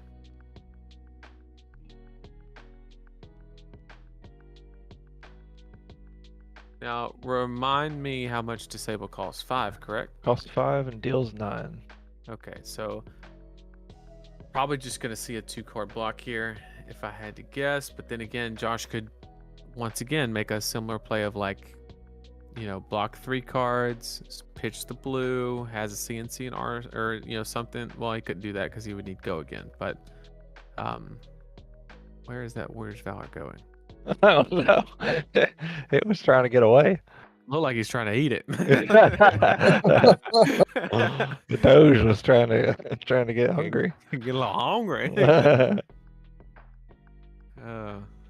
Josh lining up the Looked 2-card like block the 6 here. blocks, like you said. Oh, unfortunately, had to Ooh. block by 2 good reds. Super unfortunate, but it do be like that sometimes. It do. Oh, somebody said somebody must have said that you can get Twinning Blade back with. Oh, I did say that. Yeah, you can. Okay, so yeah, that was on me.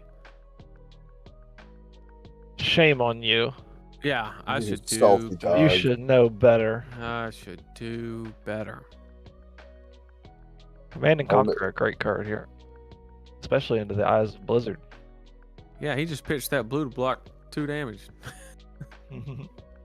Pretty good.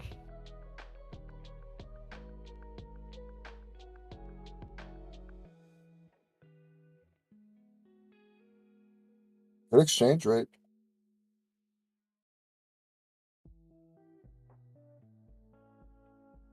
That looks like the Oldhim player's thinking about being a little greedy. Might have this little greed monster here real quick. He takes 4 here. He goes to 19. And throws like a big final, has a pummel in the back or something. Josh's life total is starting to get low. And Yes. he doesn't have the armor left either, so. That is correct. But at the same time,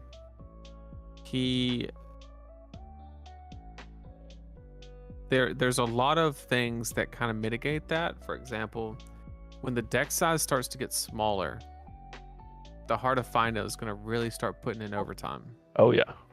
And that's a very important part. And that's kind of why Josh needs to realize here, he needs to kind of like step on the brakes a little bit, because if he takes, he needs to do all his damage in one precise point.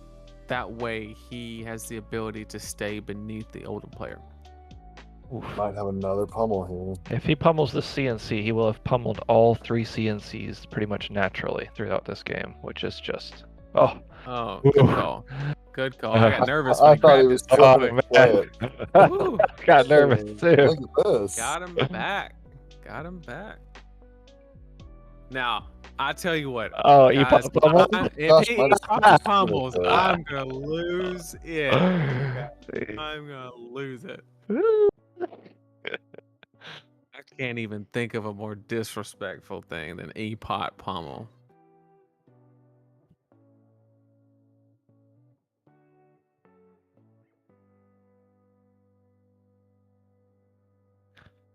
especially if he puts 2 cards in front of it, which he won't. Because fact. Rampart is a busted card. Those who also know me, ever since Rampart's been printed, I've said that card should be banned.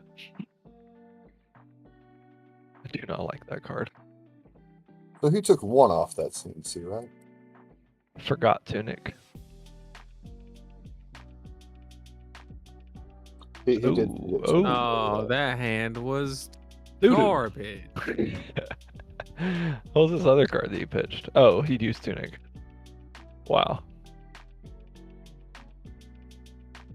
I tell you what, pitching 2 reds and a Tunic counter to swing 4 non-frosty is about as efficient as putting like a dehumidifier out in the rain. That is just, that is, oh, that's terrible.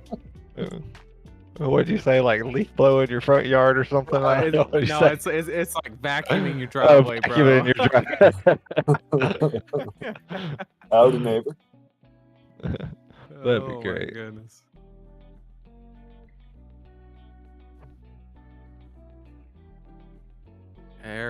Terrible value. But you know, sometimes that's how it be. That's how it be. That is how it be. All right, I think we're about due for one of those good turns. Yeah, let's get us a good one. Okay, Uh, maybe let's- not start. I think this Uh-oh. is one of those. There we go. Anytime Josh pitches a red for Dawnblade, I'm always like, oop. Not exactly where you want to be. Every time he does it to me, I always say he's full of crap. I'm sure he gives his chuckle. Oh, this is good stuff.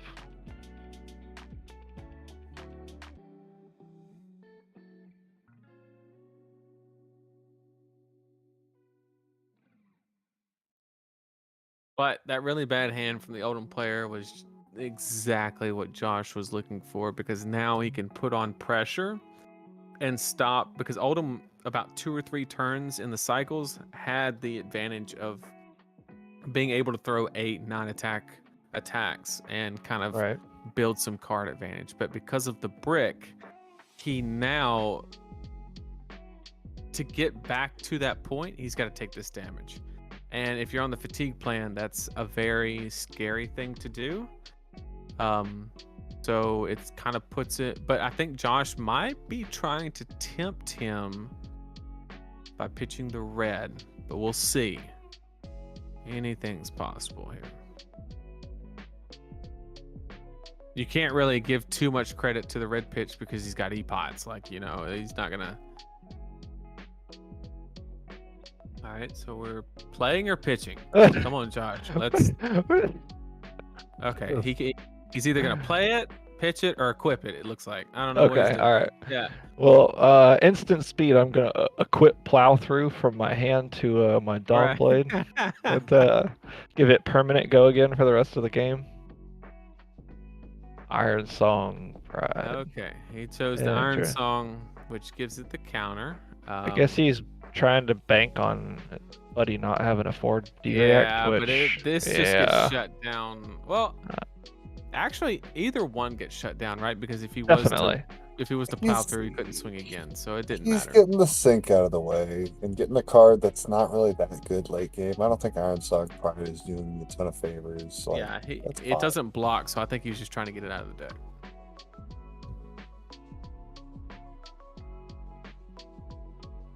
So here's another 8.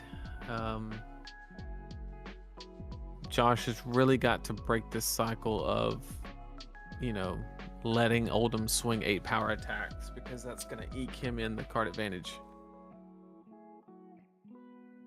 So we might see one play where he just, you know, the chokeslam says attack action, correct?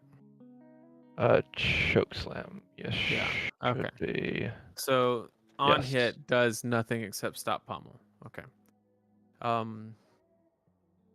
So this could be, if Josh is set up ready to go, this could be the turn he just drops to 9 and eats it, and then we see, you know, supremacy, a whole bunch of other stuff, and then boom, Oldham's dead or close to it. But it just depends on. I guess we are kind of worried about a pummel here. It is a possibility.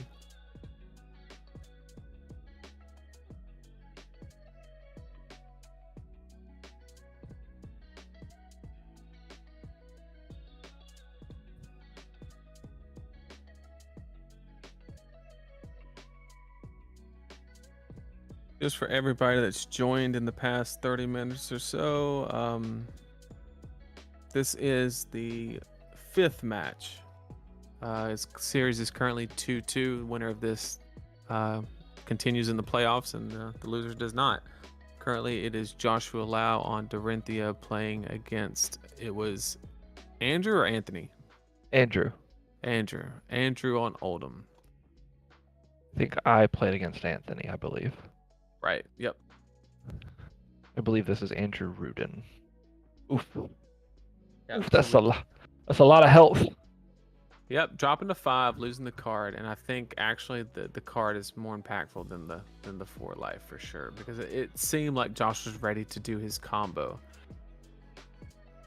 But I guess he combo really doesn't need CNC, so CNC might have been like a backup. right. Like the go again doesn't get through. Okay, I'll hit you with EPOT CNC.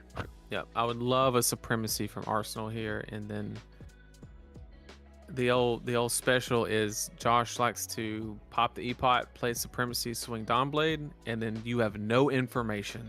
Yep. And you got 5 draw a card on hit coming at you hot, and it's just the scariest shit ever. Or even worse, you got that coming at you. So like you got like no information. Yep. And Yep. anything Big in the old world chunky is Dawnblade. possible here. Yep. So this is Josh basically saying, look, I'm tired of your 8 attacks. You're not going to do that for quite some time. So if Oldhim does not have a D react here, it gets so bad so quick. All right, so we ruled out Staunch. Cannot play Staunch, so now he's just worried about 0 for 4 D reacts, which Josh is going to look through the graveyard and get a count, I'm sure. I believe he's played all 3 syncs. And I don't think we've seen any of Fates or anything like that, just the red Staunch, right? Okay. Yep, Josh is doing a count currently and getting a count on those 0 for 4 D reacts. So Josh, obviously with 2 cards and an EPOT, has multiple things he can do here. In Arsenal, I would probably say he has a Stinging Steelblade, because Josh really likes to lean on that card in these heavy turn situations, because like I said, if they overblock by something you can't get over, then you have the option to go around with Twinning Blade. Right. But you can't in this situation because he does not have guaranteed go again. So he really just needs to get over, and he kind of knows that. Yeah, if he can get over here, he'll have card draw plus EPOT, so he can kind of go pretty big here, and his opponent only has 1 card left in hand, so. Mm-hmm.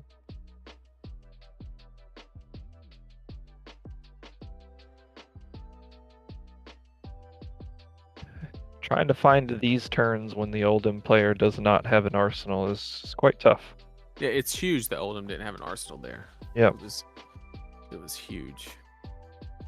Yep, just like I said, Stinging Steelblade and Arsenal, because it gives him the option and the flexibility. So we could see if he has one left, I would really like an Out for Blood here, because it'll give the bonus on the second swing. So Right. it'll come in for 6. Because those of you who don't know, Supremacy lasts the entire turn. And he will also be able to bracers if that's the case. But it is kind of weird that the Oldhim player just blocked face value. Because like with EPOT and 2 cards in hand, like there's not a scenario where he can't pump it by at least 3. So very interested in what the last card in Oldhim's hand is for sure. It could be a situation where the Oldhim is thinking, okay, if I block with 3 cards here, make Josh have it, right? And then try to get back on a turn cycle where you have an arsenal again. He might just be trying, because if you get off the arsenal and then stay off the arsenal, that's when Josh can keep rolling into you. Yep, and there's the Out for Blood that I mentioned. The reason he picked that one is it gives +1 to the next one. So he is at a total of 8 plus 3. That'll be 11 plus 1 is 12 against 9. So he's over by 3. He'll trigger the on-hit go again. He'll trigger the draw. And now he has multiple options. He's going to swing for 6, but he could pump with bracers, which because he found the blue, he more than likely will. So this will make the Dawnblade come in for 7, which because the Oldhim player only has 1 card in hand, Well, the it is very steel. likely. Well, the that it steel hits. blade's gonna pump it to 5, right? And then the Out for Blood gives it just +1 for the reprise. Okay, yeah. You're right. Yeah. So we got a So- 7 power Dawnblade. 7 power Dawnblade, which with 1 card in hand, it's impossible to block unless it was a 0 for 4D react. Even then, you can only block 6. So And he Yep, would have this is- used that on the last attack to shut it down. exactly. So this is guaranteed to hit, which means Josh will draw another card, and if he has a pump in his hand, that's even more value you get in the turn. Yeah. So if he can pump here, put it up to like 10, put his opponent sub 10 life, draw a card, put a card in arsenal. That's a lot of value. Yep. And just to keep in mind, Josh did this with a 4-card hand. Those E-pots putting in work. That is the power of E-pots. So many players, when they first get into Flesh and Blood, they under-respect the value from mechanics that allow you to stack into certain turns, and like potions are included in that. And if you utilize them correctly and they apply to your game plan that you were playing in that Ooh. matchup, oh, this is Oh. just Oh God. my! Oh, that's so good. oh, he's gonna That's pop so Altars here, and good. it's another 7. Guys, I think we're gonna make it in the playoffs. I think we 'cause- And the Dawnblade gets the counter. so Oh wow! the biggest thing here, yeah, the counter happens, so it's another swing for 7 because Out for Blood carries, I believe, for the Bracers turn. just once per turn, right? I correct. think, Or next is weapon Alpha- I attack don't, I, gains. think, I don't know if Out for Blood carries for the turn. I don't. Okay, it's just the next attack. Okay. Yeah. So But- that is nuts. So now this is another 7. Six. So it's gonna even the life up. But the reason why Josh is Should be 6, right? Just 6. Just 6. yeah, unless they're gonna count the okay, he's just got the 6. Yeah. 5 I was plus the reading, 1. Yeah.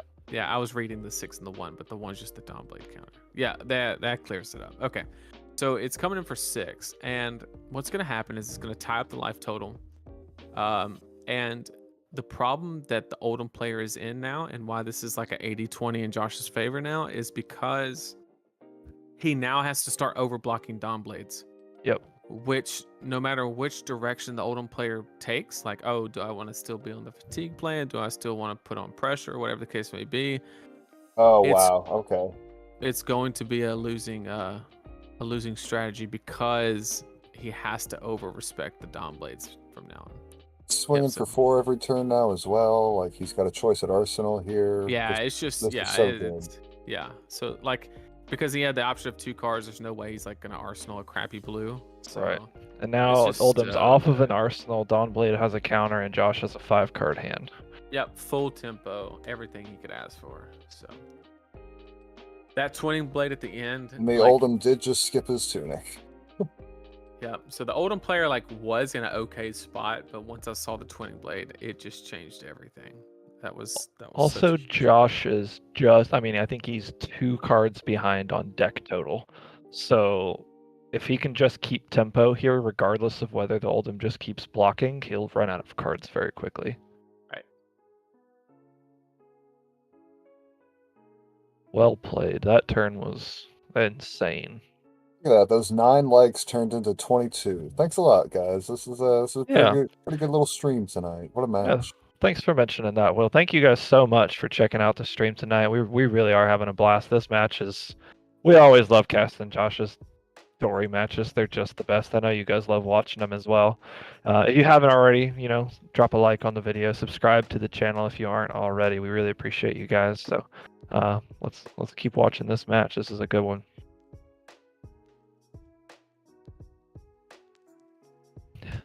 What up, Pudding? Pudding in the chat. Hell yeah.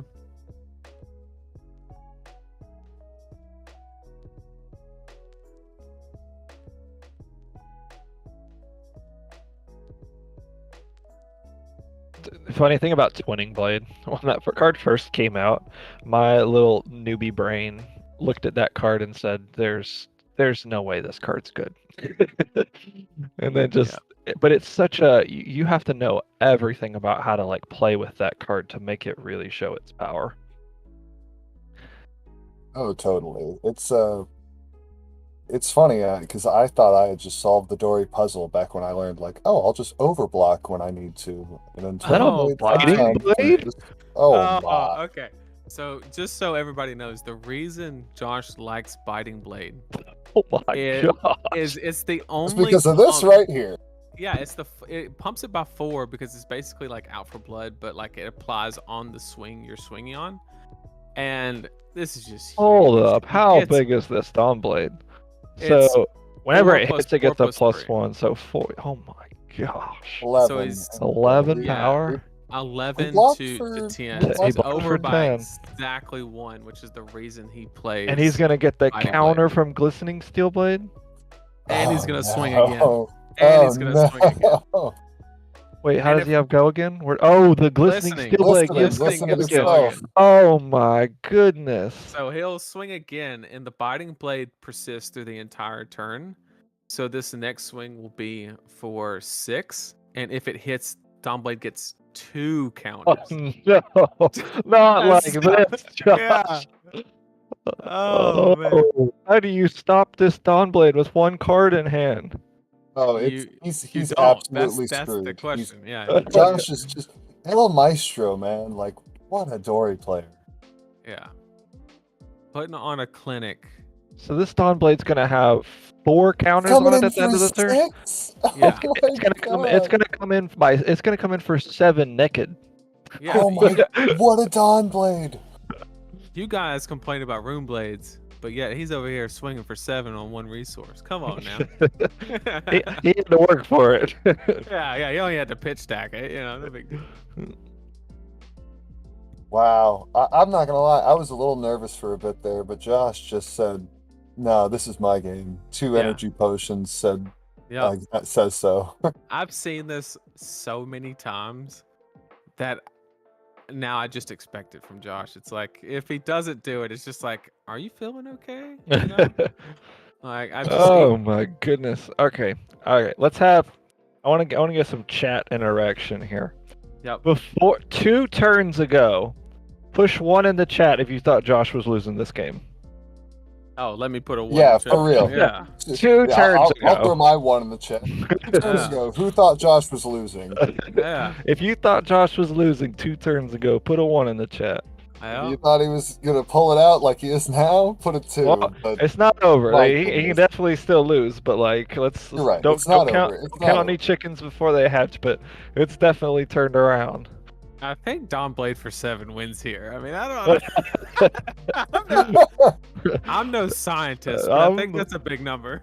Well, because the real like thing here, right, is Oldhim is never going to have an arsenal ever again, and they cannot. He's not going to be able to do anything ever again, even if he fully blocks. Right. Like, I mean, he could go to 1 here, right, and have an arsenal, Oh yeah, but but then you're just dead. Like you literally get shunted to death. You basically all Josh has to do is just keep swinging naked Dawnblades, and then the next time you hammer, shunt, you're dead. Oh yeah, Steel Blade shunt. How much shunt value have we had this game? I think like 2, maybe 3. Only 2 on a weapon. Okay. oh my gosh, the biting blade still. Yeah, it's disgusting, man. So we got Dawnblade rocking 7 attack right now. Josh gonna have a 4-card hand with his opponent on 4. So yeah, at least Oldham's got the tunic counter for whatever that's worth. If he draws a red Warrior's Valor here, the game's over. I think if he draws anything other than like just a Like- handful of zebra cakes, he's pretty good. He's pretty good. Zebra cake. The occasional zebra cake. Yeah, but you don't want 4 of them in your hand. That's a little too much. It's like you get diabetes, you Yeah. That's asking for the diabetes. know. Chat, you ever just drew a handful of zebra cakes? All you Runeblade players know exactly what I'm talking about. Oh man, Dawn Blade with 4 counters. You know, it's that Biting Blade. I think that is one of Josh's pet cards, and it's lovely to see it just shine there. Like, that was a Biting Blade for 5 value, right? Because 3 and then +1 and then +1.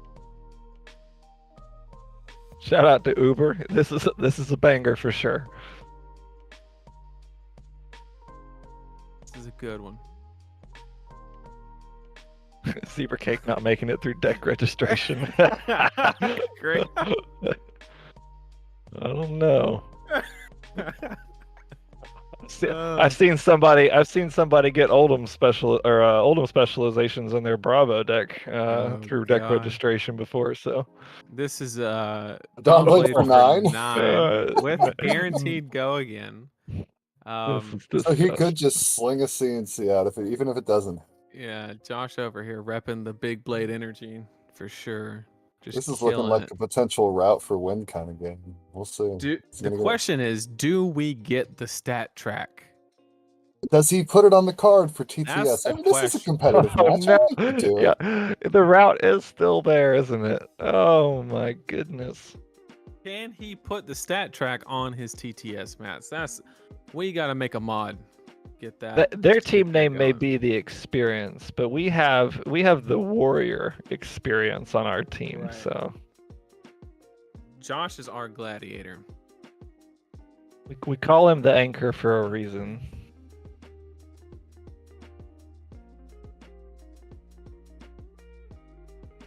Big Blade Energy, BBE. I love that. If his opponent put like overblocks here and then he has the other twinning, that would just be icing on the cake. Yep. I believe a wise man once said, "What would Dawnblade do?" So assuming all things consistent, Oldhim has 4 3-block cards in his hand. How do you block this? Well, so like the only thing you can do is lay your entire hand down, and then you just look up to the sky. You pray. And you just give it all you got, because there is no other line here. It's either you lay it all down or you die. That is it. Not much. And then you just lose to a twinning blade, and that's just like a fact. Like there's no like congratulations. Oh, he has the staunch response. He's got the staunch. You're right. But if he had the then why did he tunic? For the shield, I would think. He tunicked for the shield. Yeah. You got to do 2 blues for staunch. Yeah, but if He might have a yellow in hand. We don't know yet. Oh yeah, he could double blue the staunch. That's fair. Yep. And then he can double blue the staunch, which is 10, 13, 14 blocking block. 14. Blocking 14 to this 9. Okay. And if Twinning Blade comes out of Josh's hand here, he's gonna vomit. I don't think Josh has another. Baby. I don't think he has another twinning blade. He blocked with 2 and played 1. So Okay. I think he's fresh out of those. But maybe he can muster up enough big blade energy to get over this 14. He only needs 6 more. So yeah, route the staunch. oh, that would be Oh, that would be the Oh, best. that'd be stat so track good. ever. Oh my You'd God. have to put 2 marks on it for that. That'd be the best game ever if he routed the big ass staunch. That would be okay. That would be insane. So clearly he's gonna flash in Lumina Ascension here. That's just the most straightforward play. No, I'm just kidding. But And I then mean, attack with a Josh, Centauri Saber. yeah, definitely like here, Josh. I mean, Josh knows his deck good enough, and he's not the one searching his deck, so I think there's no way Josh gets over here, or he would have very quickly calculated it. But that's still okay, because the deck count is the Oldhim player's 23 cards, while Josh has about 23 cards. But because the Oldhim player has 0 tempo and at 4 life, he's going to have to overblock the crap out of these Dawn Blades. And that's how Josh is going to win this game, via cards, not damage. And that's at least 2 red staunches gone, so there might be 1 left, right? Or have we seen all 3? I know we've seen 2. I'm not Pretty sure sure we've about only the seen 2. third. Yeah, I think it's only been 2. Yeah, and we're not allowed to right click and search because we're Right. gray. Pitching Okay. glint here means he's got the run through, right? And that means he's got to go again. Or He's gotta- twinning blade or something. Yeah, it could be run through or another glint. I think he hasn't played. He's only played one glint, so it's actually Yeah. very likely it's another glint. That's true. And We're just with on the- eat card duty at this point, right? Right, yeah, he's just trying to get cards from Oldhim at an effective price. This is the third staunch if I've ever seen it, right? It has to be, yeah, because there's no way you're pitching that. But he knows that. Puncture is Look at great that. here. Not bad here. Not Yeah. bad at For all. those that don't know, that turns into a 1-for-4 against a Rampart. Oasis and Oldhim. Oasis? What? Oasis and Oldhim. Oh my goodness. Oh, It's a weird one. So he hasn't played his go again yet, dude. He still has one singing steel blade left, right?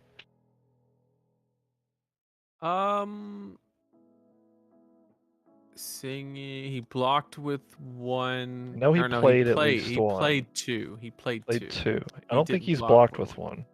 No, he hasn't.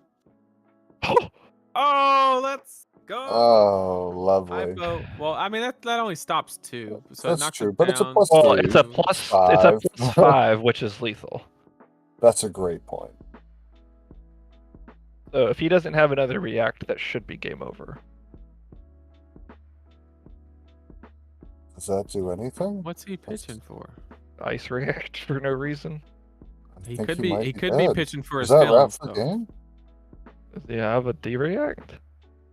No. Oh, okay. that's it. Okay. It's Wrap game. for That's game! it. Wrap for game! Let's go! Put it on Let's the go. stat track. Let's go. Oh my Oh, goodness. Never doubted him for a minute, except for the first 30. But he got there. He got there. We took 13 off of a pummeled disable or whatever. Yep. What a fucking match! That was a banger. Like No, that should be that taught in schools. That's, yeah, it should be taught in FAB Hey, in 201. history class. Yeah. Fab 101, baby. Come sign up on the Flesh and Blood Patreon, supported by the Card Guyz. You guys That's are it. missing out if you're not learning from Josh. That's right. If you guys want to learn how to do that, click the subscribe button, click the like button, go to our videos, look at FAB 201, and Josh will tell you everything that he knows, and he will literally just lay it out for you. Such a valuable resource for players getting into the game. Josh is just he is a teacher, as his profession used to be. So he's just got a real natural talent at explaining things in a way that everybody can understand them. Mm-hmm. Just so good at teaching people Flesh and Blood on a fundamental basis level.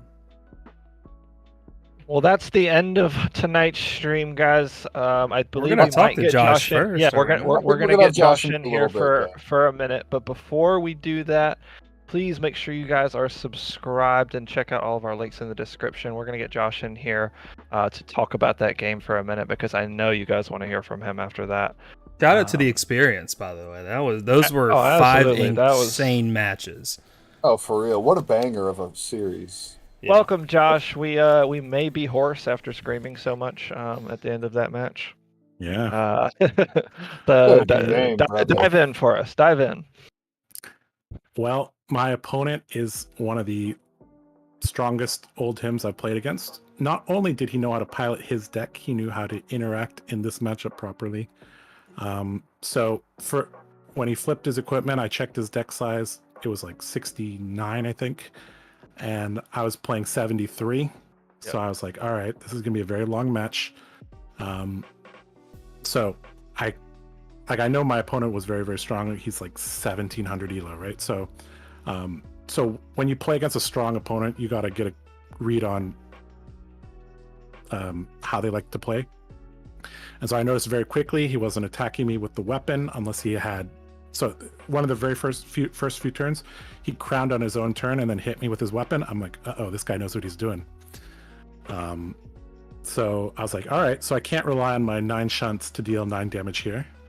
And I had my Arsenal card was a red shunt for quite a while. Eventually I was like, you know what, this guy, I gave him like 5-6 turns to attack me with a weapon. He didn't. I'm like, all right, let's get this out of here.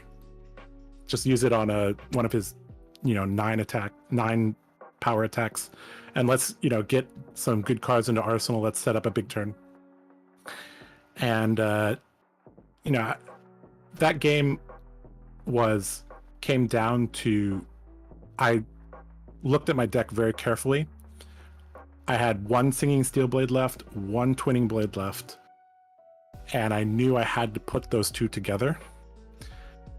And so on the very, very large turn that I pulled off, I actually had a pitch problem, and he pummeled me, right? So I lost a card, even though that was just a CNC, right? So it didn't matter much.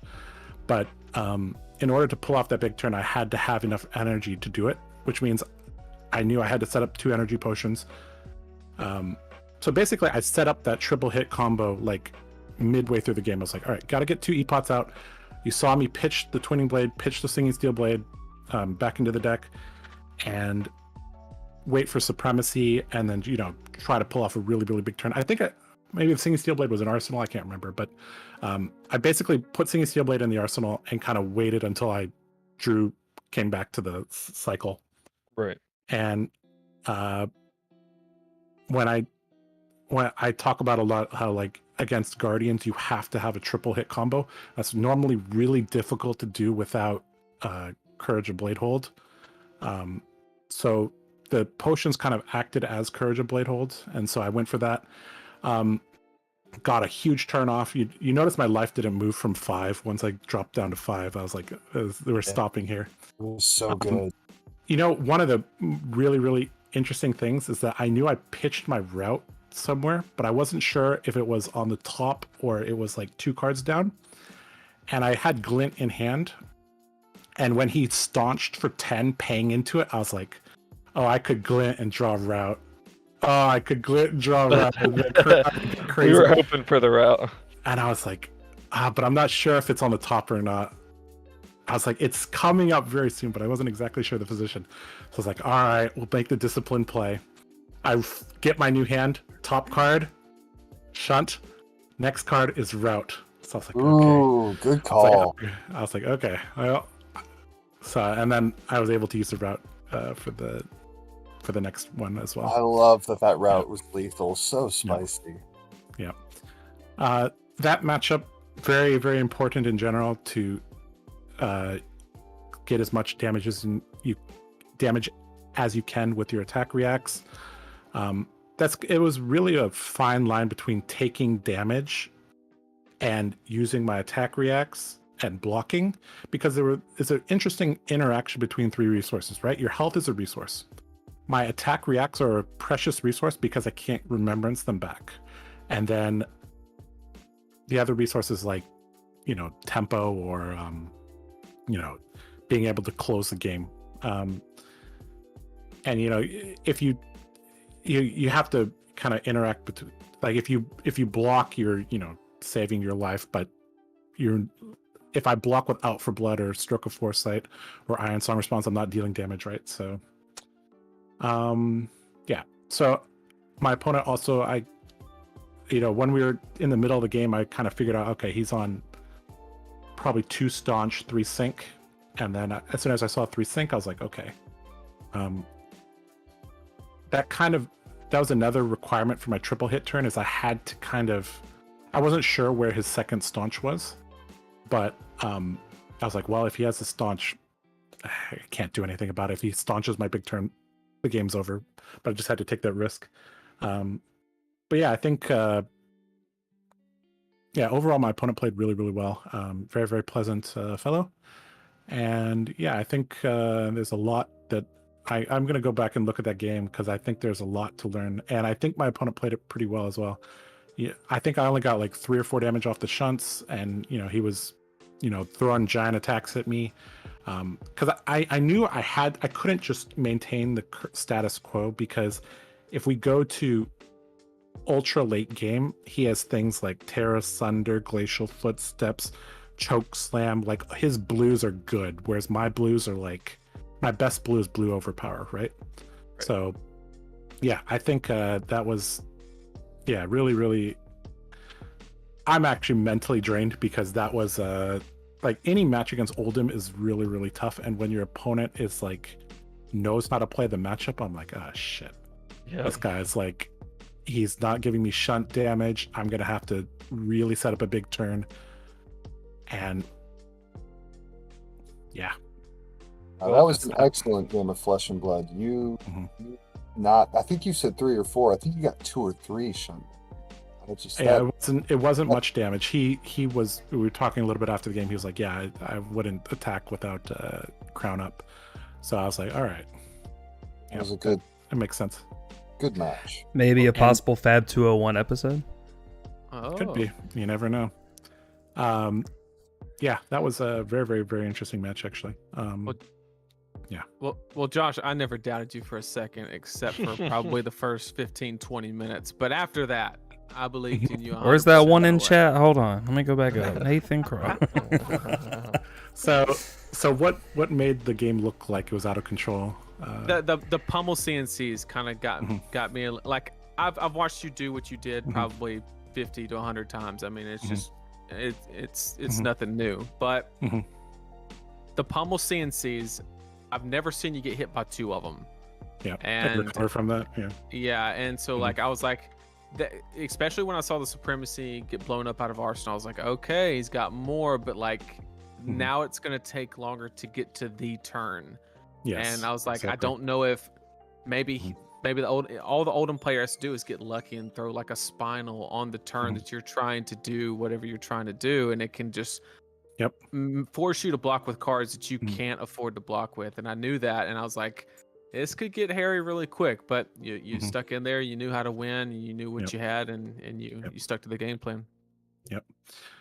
That's a matchup where there's no room for error, and normally getting CNC pummeled twice is a death sentence, but I think in general as Dorinthea, if you can, I mean, you just need one big turn, right?